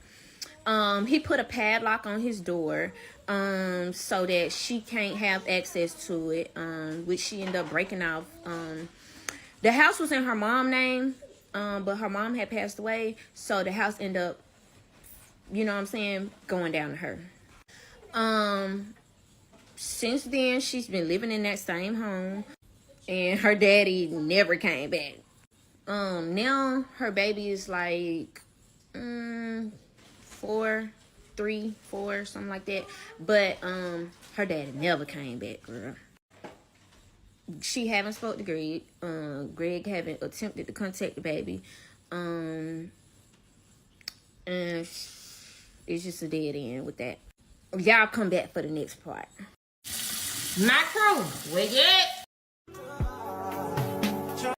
This is part 18 of me soul tied, child, to this demon of a baby daddy. Now, man, months passed on after the girl had ended up having her baby. At this point, Greg's family just think I'm fucking delusional. You can't tell them nothing about Greg. Like, Greg do no wrong. Even with my face busted up, it was like, baby, I mean, Greg can't do no wrong. That's not how he was raised. That's not how he was brought up. This and that and that. Girl. So here's what a grandma sees for herself how her grandson is. So, I end up staying at the grandma's house or whatever. Greg end up waking up and his phone is gone. Mind you, his phone is not gone. It's somewhere lost in the house. He immediately say I stole his phone. I promise you, I did not touch this boy's phone. Like, why would I steal your phone? So, he wakes up, he don't have a phone, and he's going fucking berserk. Greg end up coming in the living room where I was, like, where my phone at? Woo. And I'm telling him, boy, I don't have your phone.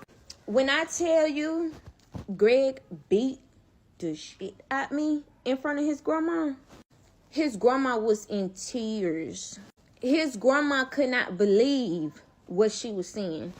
Mark Haley was screaming for him to stop. Like, he was going crazy. At the time, I was pregnant, and Greg was, like, stomping the shit at me with his work boots. I'm talking about with steel toe boots. And I don't know who else was there, but I know for sure the sister and the grandma was there. And they was just, like, lost for words. They couldn't believe what they were seeing. The grandma had ended up locking Greg out the house. He's literally kicking his grandma's front door, like going berserk crazy. Bro, I need my phone, this and that. And she telling him, Greg, stop, like, stop. She had to call his daddy over there. Now, mind you, Greg daddy is a pastor, and Greg daddy don't play no games with him.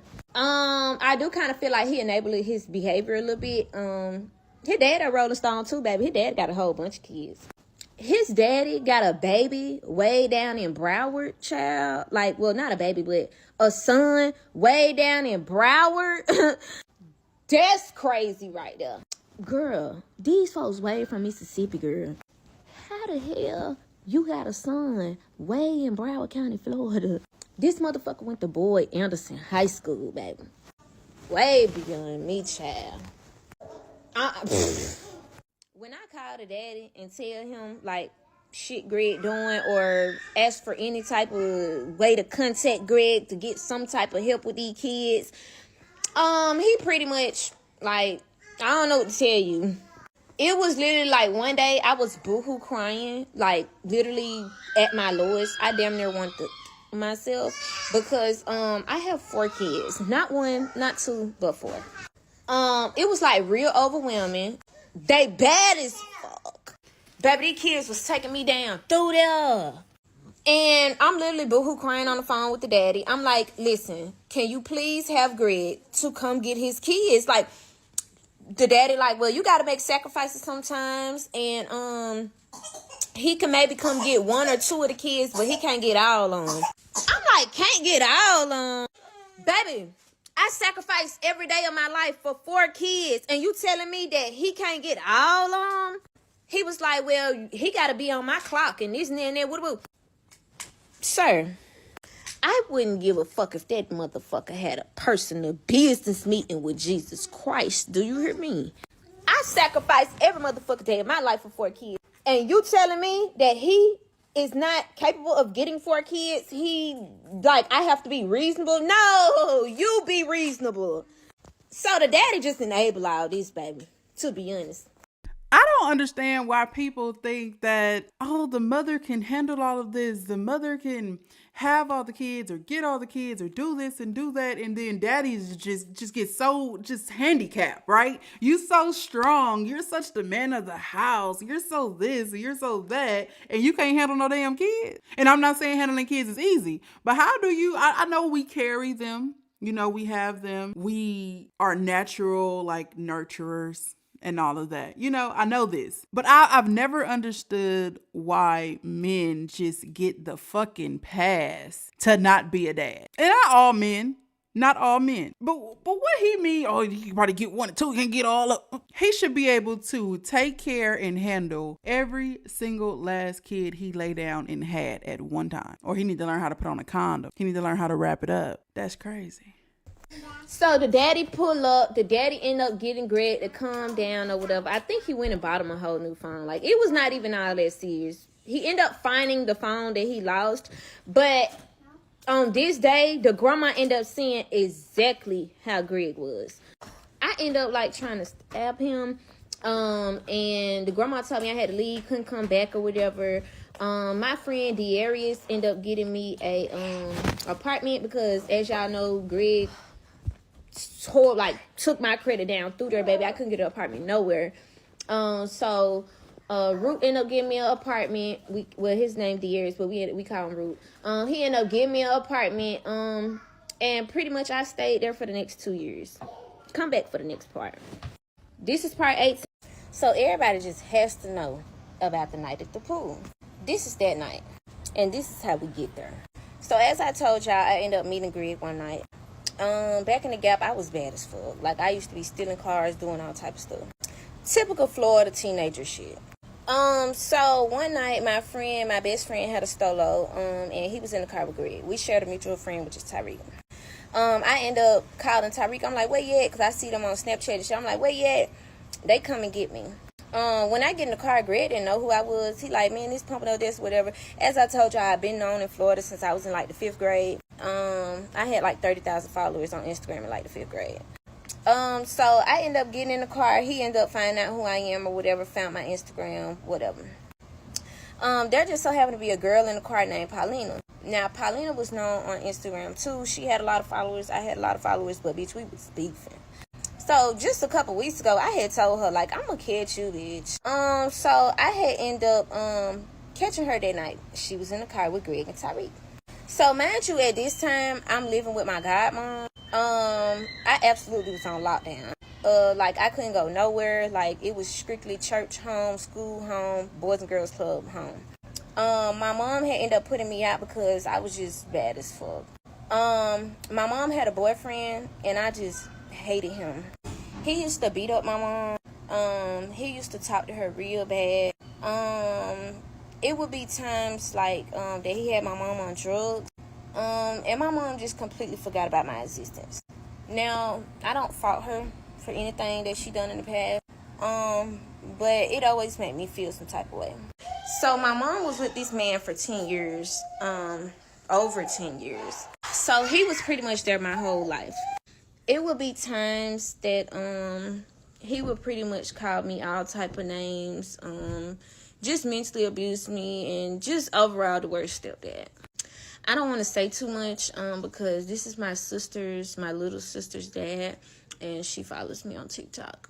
So, it ended up getting so bad to the point that I hated him and my mom. Just because my mom would kind of put him first. And as I said, he had my mom doing drugs. It ended up getting so bad. One day my mom was like yelling and she spit on me. And I think that's what sent me through the roof. I ended up beating the shit out of my mom.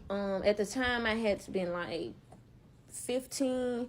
They ended up locking me in the crazy house. I'm the crazy one. I don't see how. And that's not something I'm proud of, because I actually do regret it. But so on the last part, she made the statement of my mom, would tell me, don't do this, don't do that, try and monitor me or whatever. And I was 15, but your parents telling you to do one thing, but you got a mind of your own. So you just do what you want to do. In so many words, that's what she said, right? This makes so much more sense. You know what I'm saying? She was abused by her stepdad or mom's boyfriend, husband, however you want to put it. She felt like her mom chose this man over her every single time. She felt overlooked. Her mom seemed to be, at that time, more concerned about the relationship and this man than she was her child. So yes, in her mind, she felt like I got to do what I got to do to survive. I'm going to do whatever I want to do because it's not like I'm really getting that love and affection at home anyway. So when this man comes into my life or this other boy comes into my life and he says, we're going to go to Mississippi, I'm going to do just that. And remember what I said on the last episode too. Her mom could have gotten her 15-year-old daughter. She didn't want to. This just confirmed it. And I'm not judging anybody. This is their past. It sounds like they got over a couple of things. She know what's real. She know it, it is what it is. She don't fault her mom for anything that she's done or allowed to go on. She just still kind of feels some type of way sometimes. And it's understandable. But this just make a little bit more sense. Thank you for this. But they ended up locking me in the crazy house. That's how bad I did her. So when I get out, my mom ended up sending me to live with my godmom. Like I said, I was on lockdown, but I still found time to do all this shit. So the night that I met him, I ended up sneaking out the window and going with them or whatever. Now, Paulina was in the car. Me and Paulina ended up getting to fighting. And I beat her up real bad. Now, Greg and Paulina talked, but I ain't know that. I ended up finding that out this night. So, me being me, I'm flirting with Greg. I'm like, you my new boyfriend, this and that. Just trying to make her mad. Whatever happened, we end up talking. I go home. As I said, me and Greg start talking. So, maybe like a week and a half passed. And I see him post on Instagram that he in Mississippi. Now, ain't you? How the fuck you in Mississippi and you told me that you live down here? Imagine for the whole week, he was staying at a hotel. Couldn't figure out why he was at a hotel, but he was at a hotel and he did not want to pull up on me. But yeah, I see him posted up with a Mercedes-Benz and all this, and he riding with his homeboy and this and that, but you can't pull up though. So he ends up saying his aunt passed away. He got to go to her funeral or whatever, and he coming back. So he goes to the funeral, never comes back. As I said, I never seen Greg for the next 3 months. One day he ends up coming back. Now, I stayed on the phone with him the whole ride to Florida.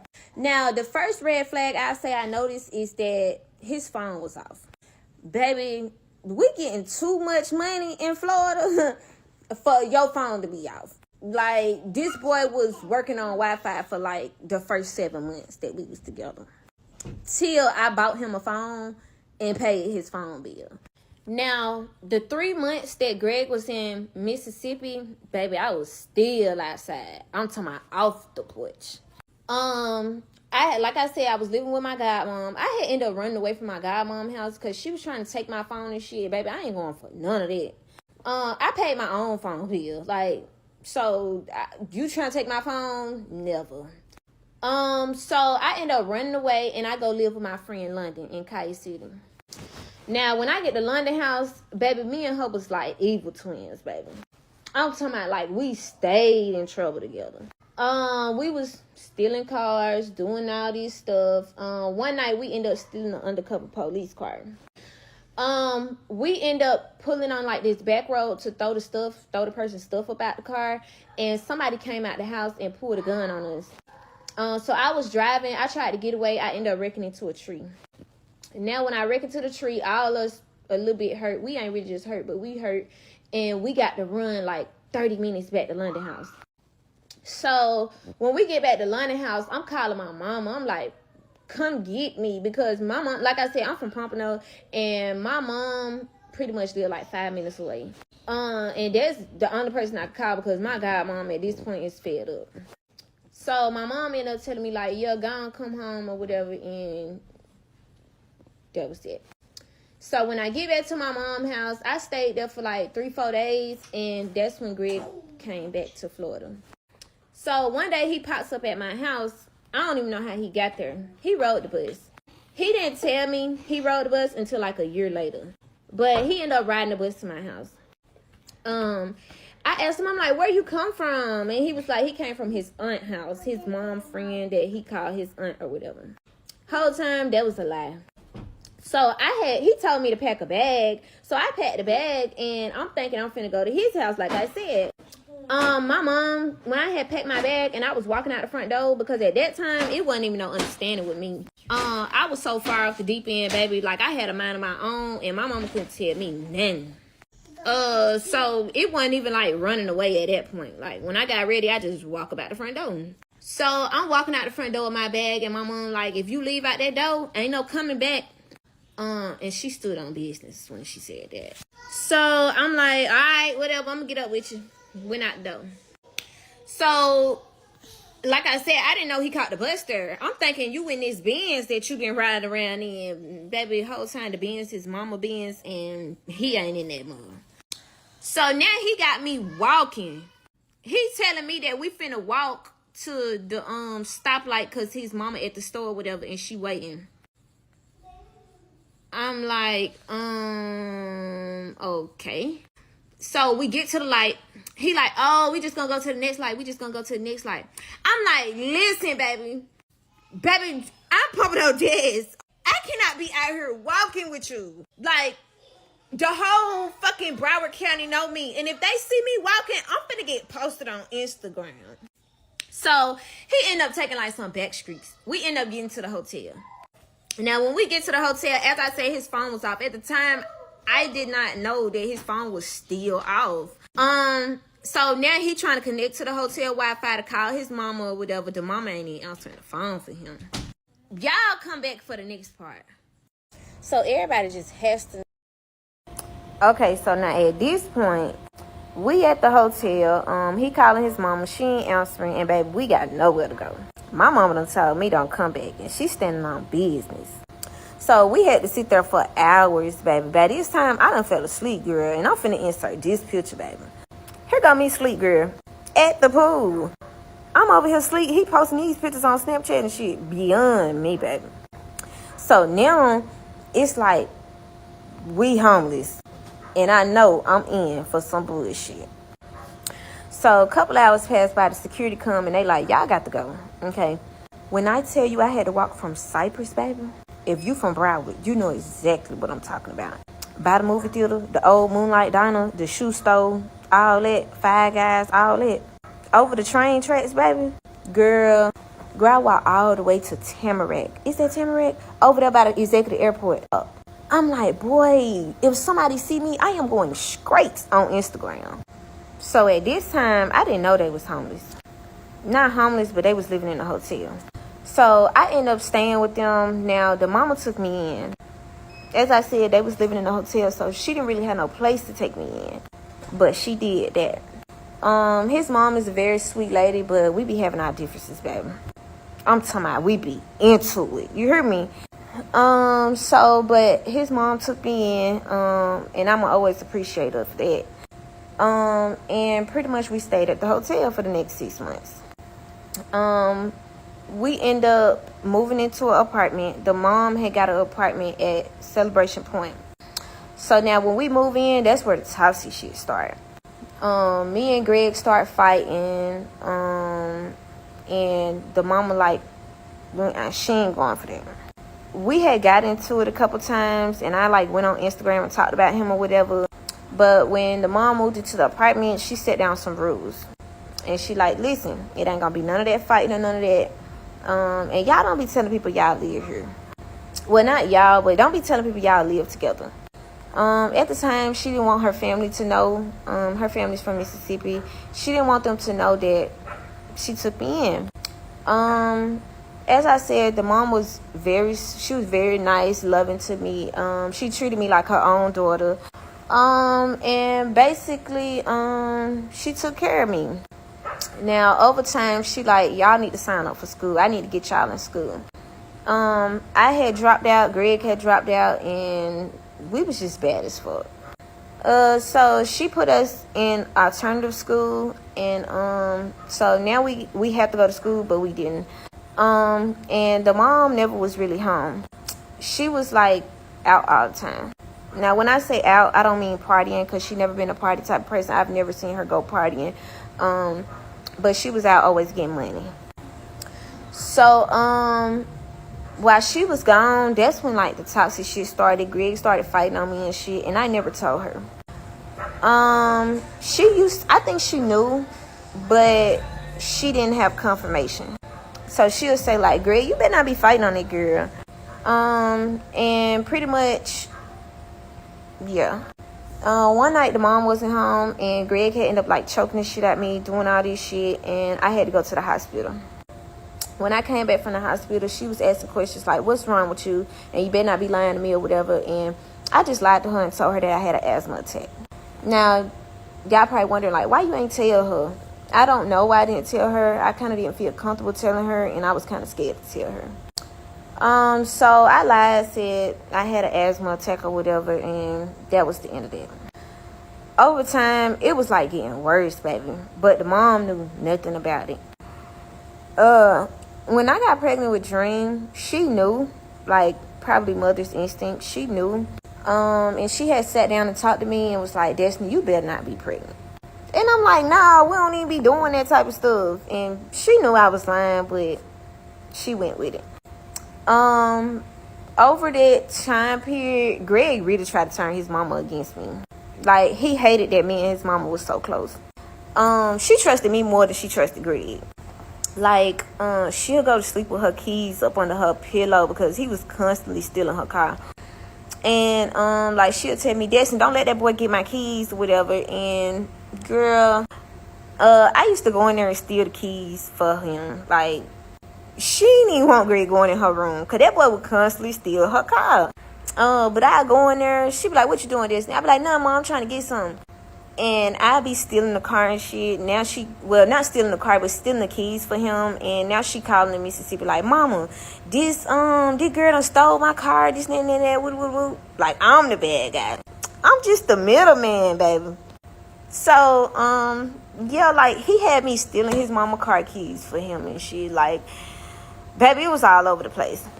So, one day, me and Greg had ended up getting to fighting real bad.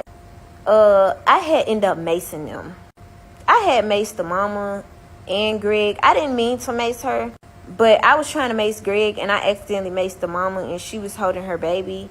Well, not like directly maced her, but the mace like hit her. You know what I'm saying? So she put me out, and I called my mommy and shit, the police. She called the police on me and shit, but I didn't go to jail or nothing. So she ended up putting me out, and me and Greg like hadn't talked in probably like 2 weeks. Y'all come back for the next part. I can get you right, but well, hey, I ain't gonna be cheap. We talking 7,000-8,000. Nah, before you say something, engine, water pipe, you might need a new battery for your car, man. I can get you right. Good morning. Y'all remember we're gonna get up. I ain't slept in the last 2 days, cause if you think you're gonna go to sleep now. It seemed like all the videos were louder before. I don't know what's going on with the audio, but again, I'm pushing through for y'all. You got me fucked up. Before we start our bullshit today, gonna say a little prayer. Dear Lord, thank you for beautiful people. My period came on, baby. Thank you, Lord, for just not being pregnant by now. Nigga, serial baby daddy like Greg again. Jesus' name, amen. Nah, real shit. Gonna get the fuck up. Cause this is part 19 of me so tied to this garbage, bush, nasty, foot dragging, country foot, big boot wearing ass, cockeyed motherfucking demon of a baby daddy. So I ends up getting the apartment in my friend name. As y'all know, Root ended up getting me the apartment. So when I move in there, everything kind of smooth with Greg, but it's still off the porch sideways. So one night we leaving his grandma's house and we end up stopping at McDonald's. Now while we at McDonald's, I'm asleep. So my passenger seat was laid back and I was like face towards him. But the seat was all the way back. So while I'm laid back, I happen to see a paper on the back seat. And the paper just so happened to be a receipt from a motel. Not a hotel, baby. A motel. So I'm like, what the fuck? So I grabs the receipt and I look at it. And it say like Jayla or however the fuck it was. Some bitch name with a J. I'm like, who the fuck? But the name looked familiar though. So me being me, bitch, I put the paper down and typed the name on Facebook. Cause I'm trying to see who this be. Girl, the whole time it was my Facebook friend. I knew the name looked familiar for her. I'm like, the fuck? The girl whole name that was on the receipt was her Facebook name. And I done seen her plenty of times down my page. She done said stuff to me like, this bitch is weird. So, I end up saying to him like, so who you was at a hotel with? And he trying to act like he's so fucking dumb. And he telling me, I wasn't at no hotel. Woo. So I show him the receipt or whatever. He told me, oh, that's my cousin. I ain't gonna say his name. So he was like, that's my cousin receipt. And I was like, how your cousin receipt get in the car? Girl, tell me why this boy made up a whole fucking story, right? So he says, he ended up taking the cousin to Oxford to pick up the girl, and he took them to a hotel. The girl ran inside, paid for the hotel, came back to the car, and left the receipt in the car. Full of shit. I'm knowing he's full of shit. So I'm like, no, bitch. Mind you, the cousin got a girlfriend. So I'm like, okay, if that's the cousin receipt, then I'm finna text his girlfriend and let his girlfriend know that his other bitch left a receipt in the car. So here he go. No, bro, you ain't gotta do that. You starting shit. Woo. That's why I don't like to tell you shit, because you go starting shit. Woo. Oh, baby, I care nothing about that. You said it's the cousin receipt. So I'm finna see if it's the cousin receipt. So we end up getting to the house. Mind you, I'm fucking pissed because I know he's full of shit. So he ended up asking me to do his hair. So I'm like, okay, I'm gonna do your hair. We turn on the movie. I start retwisting his hair. While I'm twisting his hair, he falls asleep. Mind you, his phone is on the other side of the bed, like kind of towards the end of the bed, but it have no code on it. I never bothered to go through his phone because I really don't give a fuck. But this night, I'm like, no, bitch. I'm finna go through this phone. So, his phone had ended up ringing. It was the bitch calling. The same bitch that was on the receipt. So, I didn't even bother to pick it up. I'm just looking at the number across the screen. So, I see the number. I type it on Cash App, and that's how I knew it was the bitch calling. So, after she had, like, stopped calling or whatever, I'm still twisting his hair, and I'm thinking about it. Like, I'm contemplating, like, should I go through his phone? Should I not go through his phone? Bitch, because I ain't gonna lie, bitch, my heart falls to my motherfucking asshole when I see shit like that. Like, baby, they don't have to come pick me up off the floor. Do you hear me? So I'm like, fuck it, I'm finna go through the phone. So I reach over him, I grab the phone. I end up going through his messages. Now, me being me, bitch, I'm going to her messages. So I don't give a fuck about nobody. Bitch, I'm trying to see about this receipt. So I go to her messages. So when I get to her messages, she had ended up sending him a screenshot of me texting her on Facebook. And I said whatever about the receipt. And so she was like, your baby mama texting me this and that. And he was like, tell her that, you was with Whoop his cousin. The most craziest shit I heard. Boy, you ain't never thought you finna fuck with me and I'm finna lie for you to your motherfucking baby mama and tell her that I was with your cousin. Boy, hell nah. But the girl going along with it, fool. So she did end up texting me and saying, oh, I was with Whoop. And I was like, no, bitch, you weren't. So I seen the message back and forth or whatever. And she was like, oh, now you gotta pay me because you inconveniencing me, your baby mama texting me, this and that. She also had some messages in there talking about she pregnant and she need money for an abortion. He's so fucking dumb, bitch. He sent her money for an abortion. Come to find out, she was never pregnant. I had ended up talking about her real bad on Facebook. She called me on Messenger and had like a long ass conversation with me talking about she didn't mean no harm or whatever and told me that she lied about being pregnant and finessing about his money. Crazy, baby. So when I had seen the messages, I had instantly knocked his ass about his sleep, baby. He jumped up all scared and shit, like, what? And I'm like, this what you doing? Like, this weird ass shit, like, this, you still on the same shit? So I'm like, you gotta get the fuck out, bro. Like, go and get your shit and get the fuck out of my house, bro. Now he gets mad at me because he got caught.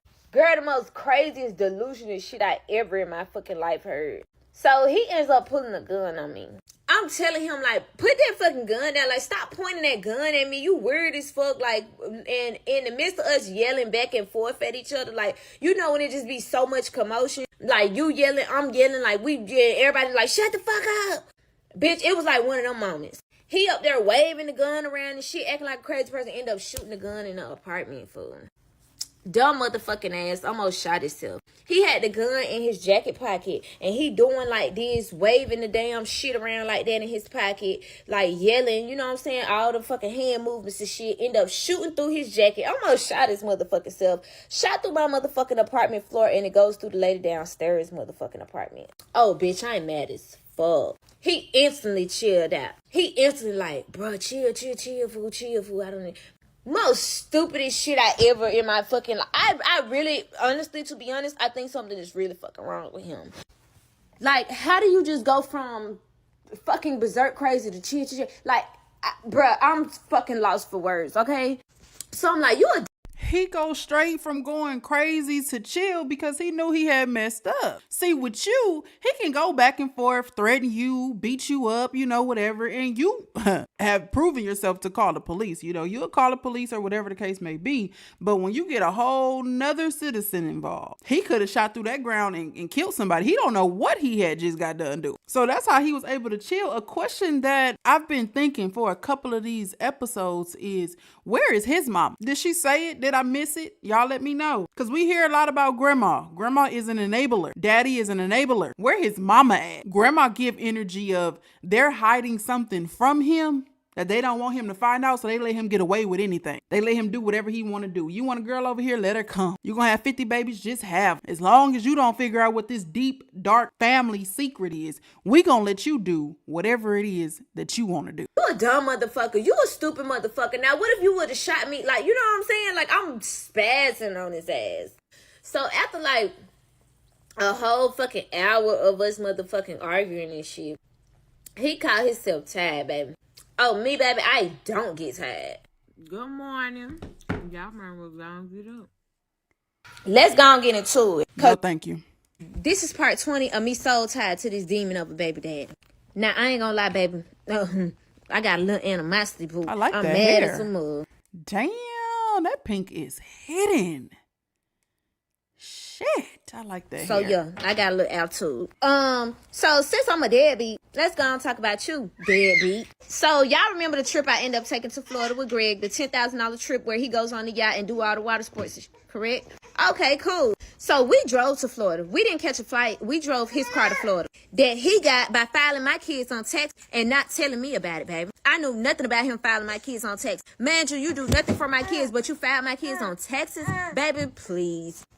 So on the way to Florida, this man had weed, pills, all type of stuff in the car, a gun in the car, and I know nothing about it, baby. Now, I'm not going to say I didn't completely know nothing about it, but I only knew about the gun. I did not know about none of this other stuff that's in the car. Everybody carries a gun, so I didn't see nothing wrong with him riding with the gun to Florida. But the weed and the pills, I absolutely did not know nothing about that. Now, on the way to Florida, we end up getting stopped by the police somewhere in Alabama. Now, I don't remember which kid was in this car, but it either had to have been the oldest or the second one. Don't know which one, but it was on. Where the fuck was the other kid? I don't even know, baby. Must have been at the grandma's house. To be honest, this was so long ago, I really cannot remember. You know what? It had to been. I don't want to tell no lies, so we just gonna move past it. It was one of them. So we end up driving to Florida. We get pulled over by the police in Alabama. Now, when we get pulled over by the police in Alabama, the car smelled like weed. We weren't smoking in the car, but clearly he had weed, so the car smelled like weed. Now, at the time, I smoke weed, so you know when you smoke, you can't even smell that type of stuff. Why you do that, mama? When you smoke, you can't even smell that type of stuff, okay? So it's like the smell is, I'm used to the smell being in the car, so I don't even notice that it's in there. So the police ask for his driver's license, whatever, and they end up going back to the police car. So now when the police come back to the car, they like, step out the car. He's like, for what, sir? Whatever, woo. I'm still sitting in the car with the baby or whatever, and they outside the car talking to him. Now, they end up letting him get back in the car, and again, they went back to the police car. Now, when he gets back in the car, he ends up, like, shoving I'm talking about a big-ass bag of fucking pills in my baby diaper. I'm like, what the fuck? Like, bro, at this point, I'm freaking out. I'm like, what the fuck? Like, are you fucking kidding me right now? Bro, this man, like, tied the Ziploc bag up, put it in the baby diaper, and sat the baby back in the seat. I'm like, what the fuck? Now, mind you, my baby already needed to be changed. We've been on the road for however long, and we didn't even get a chance to stop at the gas station yet to change the baby. So the baby diaper already full. So now the police come back to the car, and they tell me to step out the car. I'm like, me step out the car? So they tell me to grab my baby and step out the car. I'm like, what the fuck? So I grabbed the baby, and like, I'm at this point, I'm panicking, but I'm calm. Like, I'm grabbing the baby out the car seat or whatever, and I'm knowing what's in her fucking diaper. When I tell you, this dumb motherfucker, not only did he put it in the baby diaper, but the motherfucker didn't even tie it all the way. So now it's motherfucking pills falling all over the car, all in the baby car seat, all over the floor, all over the damn, like, everywhere in the car. Bro, I'm like, what the fuck? So I'm not thinking they finna, bruh. They search the car, they see the pills. So they picking them bitches up one by one, like they're fucking X pills. When I tell you the look I was giving that bitch, he know he fucked up. So I'm like holding my baby or whatever, like, but I'm trying to hold her to like where they can't even see the diaper. I grabbed the blanket out the car and I got the blanket wrapped on her, and I'm trying to hold her right. This motherfucker. So the police picking the pills up one by one. They had to been picked up like 30 of them already. They asking him about it. They asking me about it. I'm like, listen, baby, I don't know. They asking him about it. He like, I don't know. And now the officer, like, you know what I'm saying? Somebody finna go to jail. X pills are 5 years per pill. Google is free, baby. That is a 5-year sentence per pill. At this point, I'm fucking stuck. I ain't taking no motherfucking charge. And I'm damn sure I ain't finna get my motherfucking baby took. And I'm letting him know that now. So, I don't know what you finna do or what you finna say, but I'm letting you know now, it ain't even finna go how you think it's finna go, boo. So, he ends up telling the police that, oh yeah, them mine or whatever. It's my birthday. We going down to Florida or whatever. And I just had them, and I know I ain't supposed to have them, but I have them. So now the police like searching the car or whatever. They telling me they had already searched the passenger seat, the front seat. So they like, you can get back in the car. And so I get back in the car, and now I'm holding the baby on the passenger seat because they not done with the traffic stop. They just want me to get in the car. So I sit down with the baby. They still in the back seat, picking them up. At this point, bitch, it's like 70 of them they done picked up. All of them fell out the bed. So I'm like, what the fuck? So now another officer pulls up, and that officer wants to search the car. Again, I got to get out the car. So guess what, baby? When I get out the car, more of them fall out. I'm like, bro, what the fuck?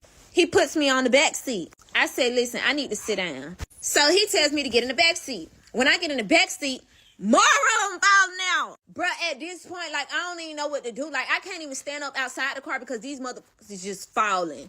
So, he searched the front seat first. He finds the ones that done fell when I got out. And he's like, you know what I'm saying? They picking up, by this time, baby, it's 100 of them. Like, more than 100 of them. So, he finished searching the front seat. He like, you can go and get back in the front seat or whatever. When I get out the back seat, more of them fall out.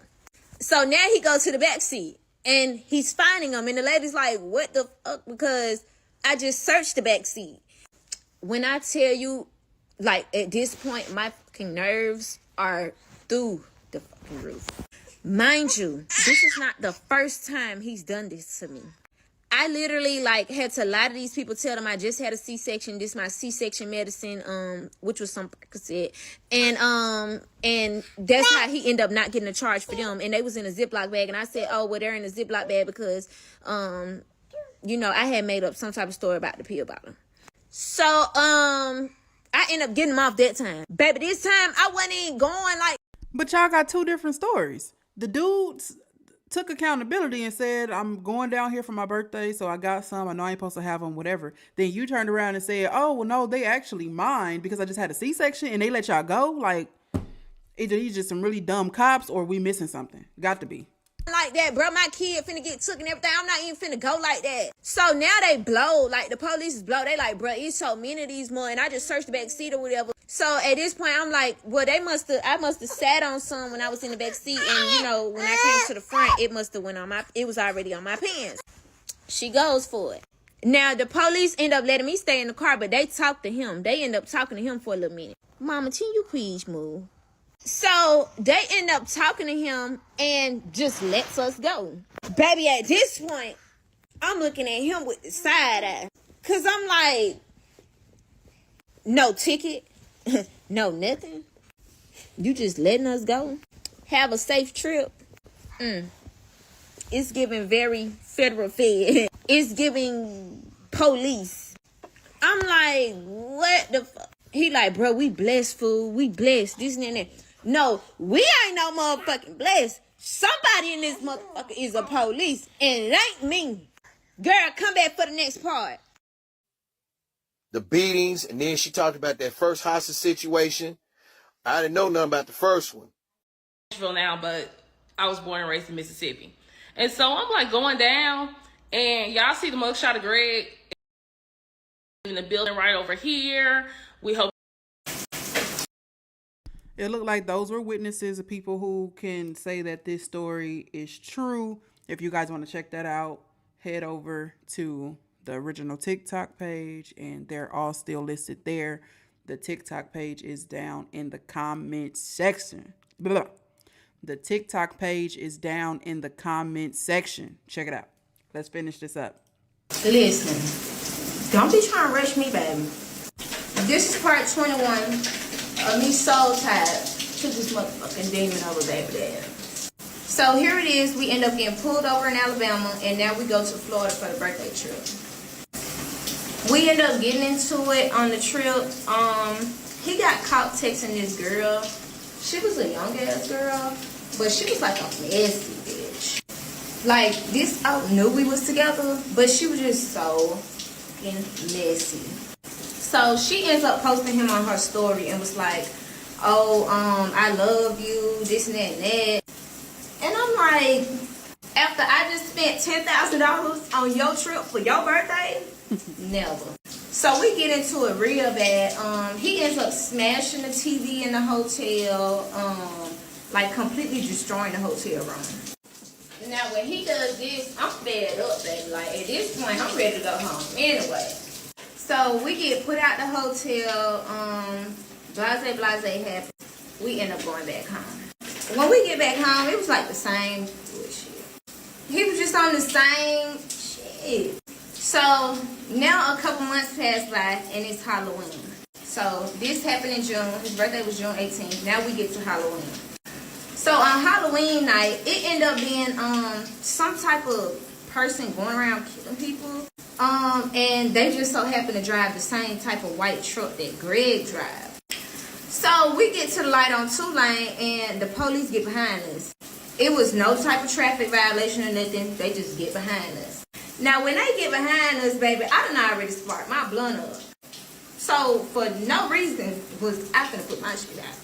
So Greg ended up turning at the light and he looks over at me. He like, what should I do? And I just look at him like, I don't know what to say. Cause I ain't the one driving. So he takes them. I'm still smoking my blunt, baby. I ain't got nothing to do with this, you hear me?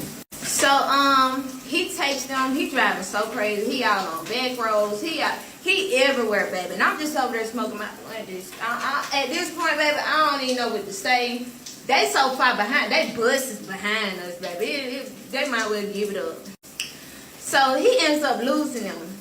Now this dumb motherfucker, knowing he out of gas, took the police. I didn't know he was out of gas, but he knew he was out of gas. So now he running out of gas and he got to go to the gas station. Mind you, the police is still looking for us because we done seen them motherfuckers shoot past us on the back road and everything. And we have no gas. So we get to this little gas station, but the gas station is closed. So, of course, when we get to the gas station, he ain't got no money, baby. He ain't never got no money. So I get out with my debit card to pay at the pump because the gas station was closed. So when I put my, as soon as I put my card in the damn machine, the police pulls up. But he didn't like straight go to the car. He kind of like circled around the gas station and then he blocks us off. Immediately, 100 police pull up. So I heard him jump back in the car, baby, because I'm thinking he finna take him. Girl, now he sits there. I mean, we was out of gas, but damn, dog, you didn't even give me a chance on me. So now here it is, another situation he done put me in where I gotta take another charge. So at the time, y'all know Greg had kicked in the door, held me hostage, did all this shit. He's on the ankle monitor, and he's not supposed to be in no trouble. So he like, you know, I'm on the ankle monitor, whatever, I'm already fighting this case, just go and take charge for me. I'm like, what charge? Mind you, he wanted me to take a gun charge and the weed charge. Mind you, it wasn't like a 3.5. It was like 2 ounces. So I'm thinking about it, right? And I'm like, Greg, I can't do that. Like, and like we sitting there kind of going back and forth about it, and he ends up stuffing the weed in between the seat. And the police walk up to the car.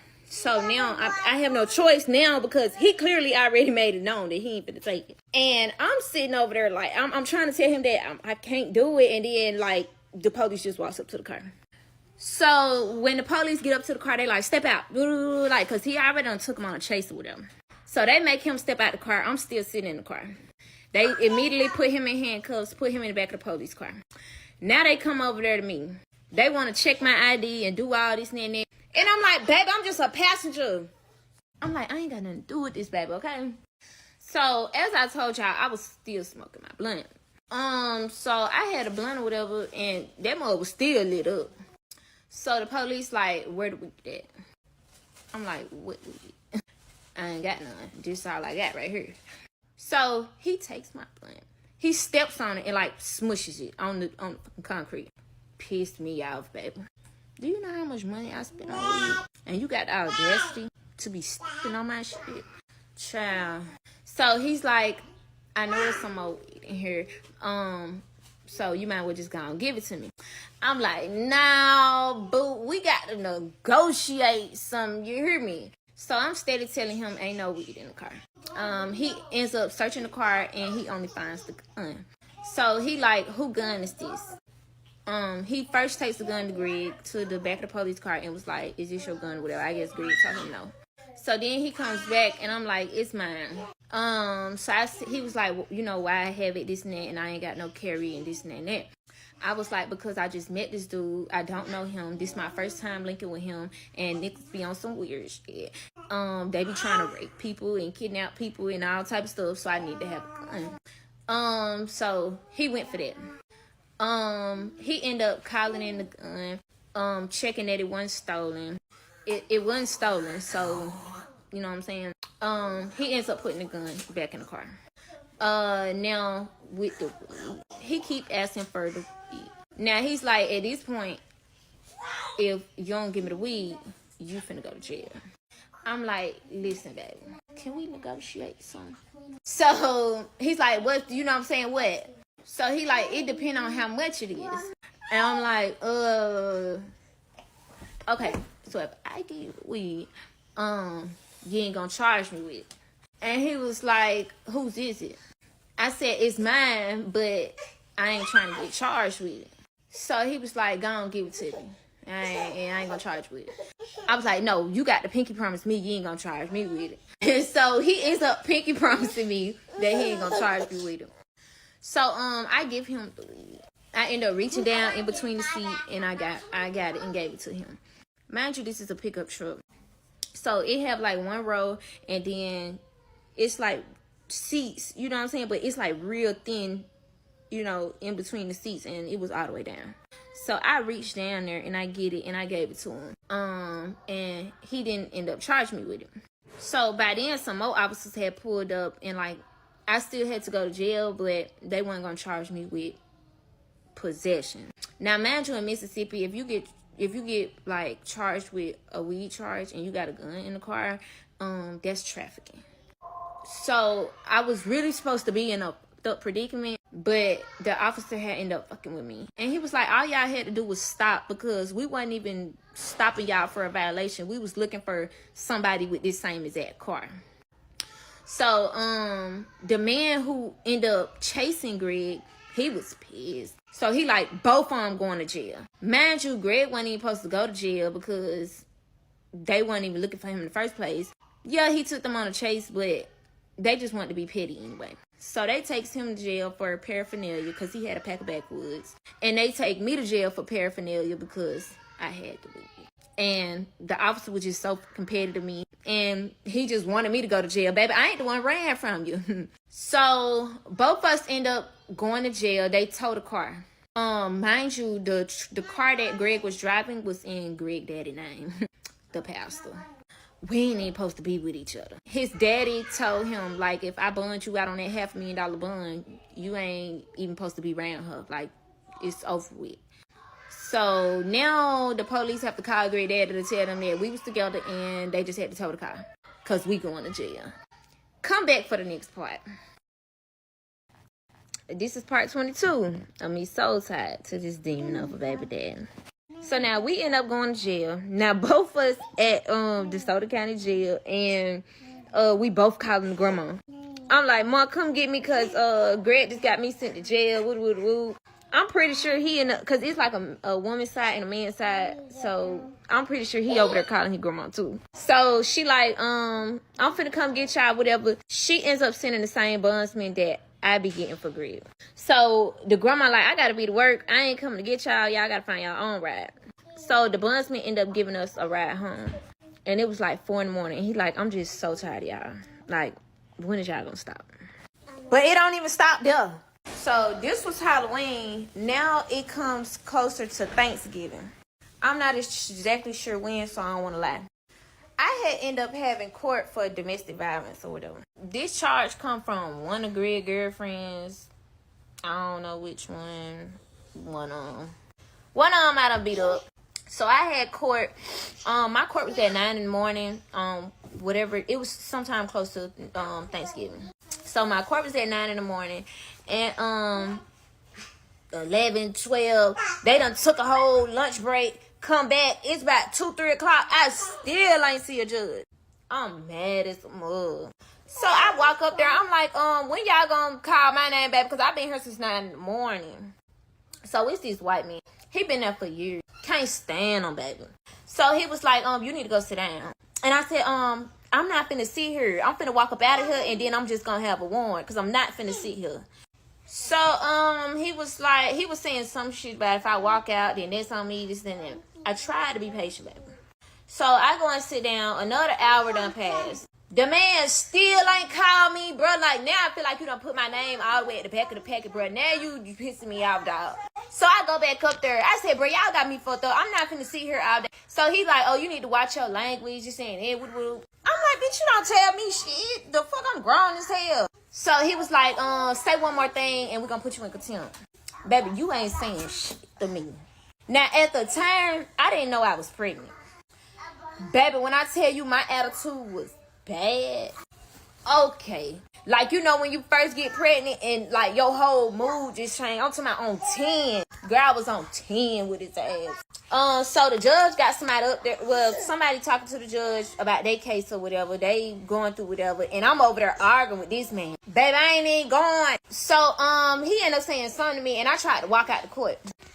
He make the officer stop me. Boy, that pissed me off. So the judge couldn't even finish with whoever he was working with, baby, because at that point, like, somebody better do something. So the judge, like, bring her up here. So they bring me up there. He like, what's your problem? And I'm like, I've been sitting here all fucking day. Nobody called my name. Woo. So he was like, you know, he was going to put me at the back of the packet, and now I'm going to have to sit there and wait. And if I don't sit there and wait, he going to throw me in contempt. I'm like, okay, cool. I'm going to sit down. I'm going to wait.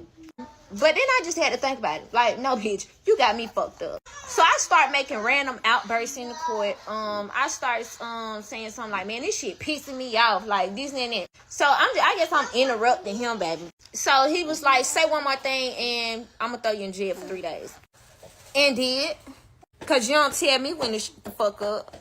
So there he go. He throw me in jail for 3 days. I'm like, now I'm mad as the motherfucker. Now I'm going crazy in that bitch. I'm talking about, like, the police came to put me in the cell at the back of the motherfucking court. Man, I spit at that mug. I did all type of shit. Spit at the judge. Baby, it was too much. So they end up putting me at the back of the, like, in a cell at the back of the courtroom. And at that point, I got 5 days now because I had spit. So now I'm in the cell at the back of the courtroom, and at this point, it ain't no telling me shit. So at the time, I was supposed to be taking Trileptal. You can Google it or whatever, but it's a mood stabilizer. I hadn't taken my medicine so fucking long.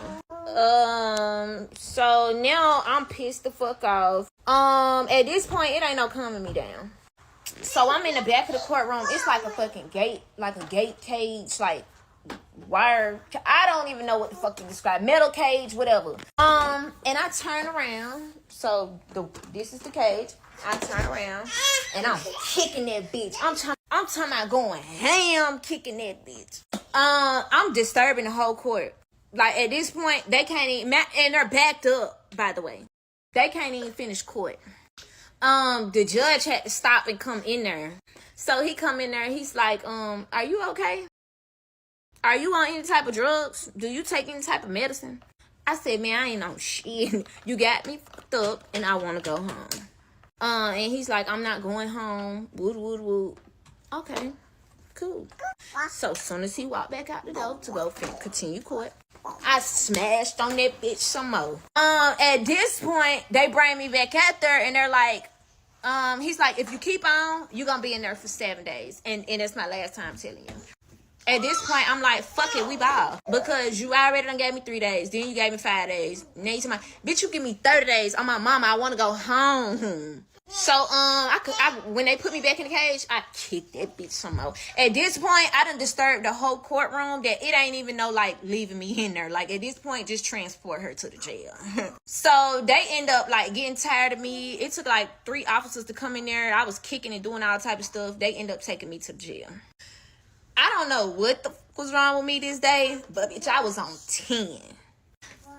So I get to the jail. I'm still going crazy. They couldn't even put me in like no cell with everybody else. They usually put you in like a holding cell with other people, and you can make phone calls and do whatever. They put me in the cell by myself. Couldn't even make no phone calls. They took my clothes away. They didn't even give me a blanket. They put me in like a little green suit, a crazy suit. And they just threw me in like this holding cell. Mind you, I was in this holding cell for like 2 days. They didn't even come in there to check on me or nothing. They just passed me my tray or whatever through that holding cell. I wasn't even on the booking site for 2 days. They had me for 2 days and I wasn't even on the site, baby. So they end up taking me to like where the crazy people at.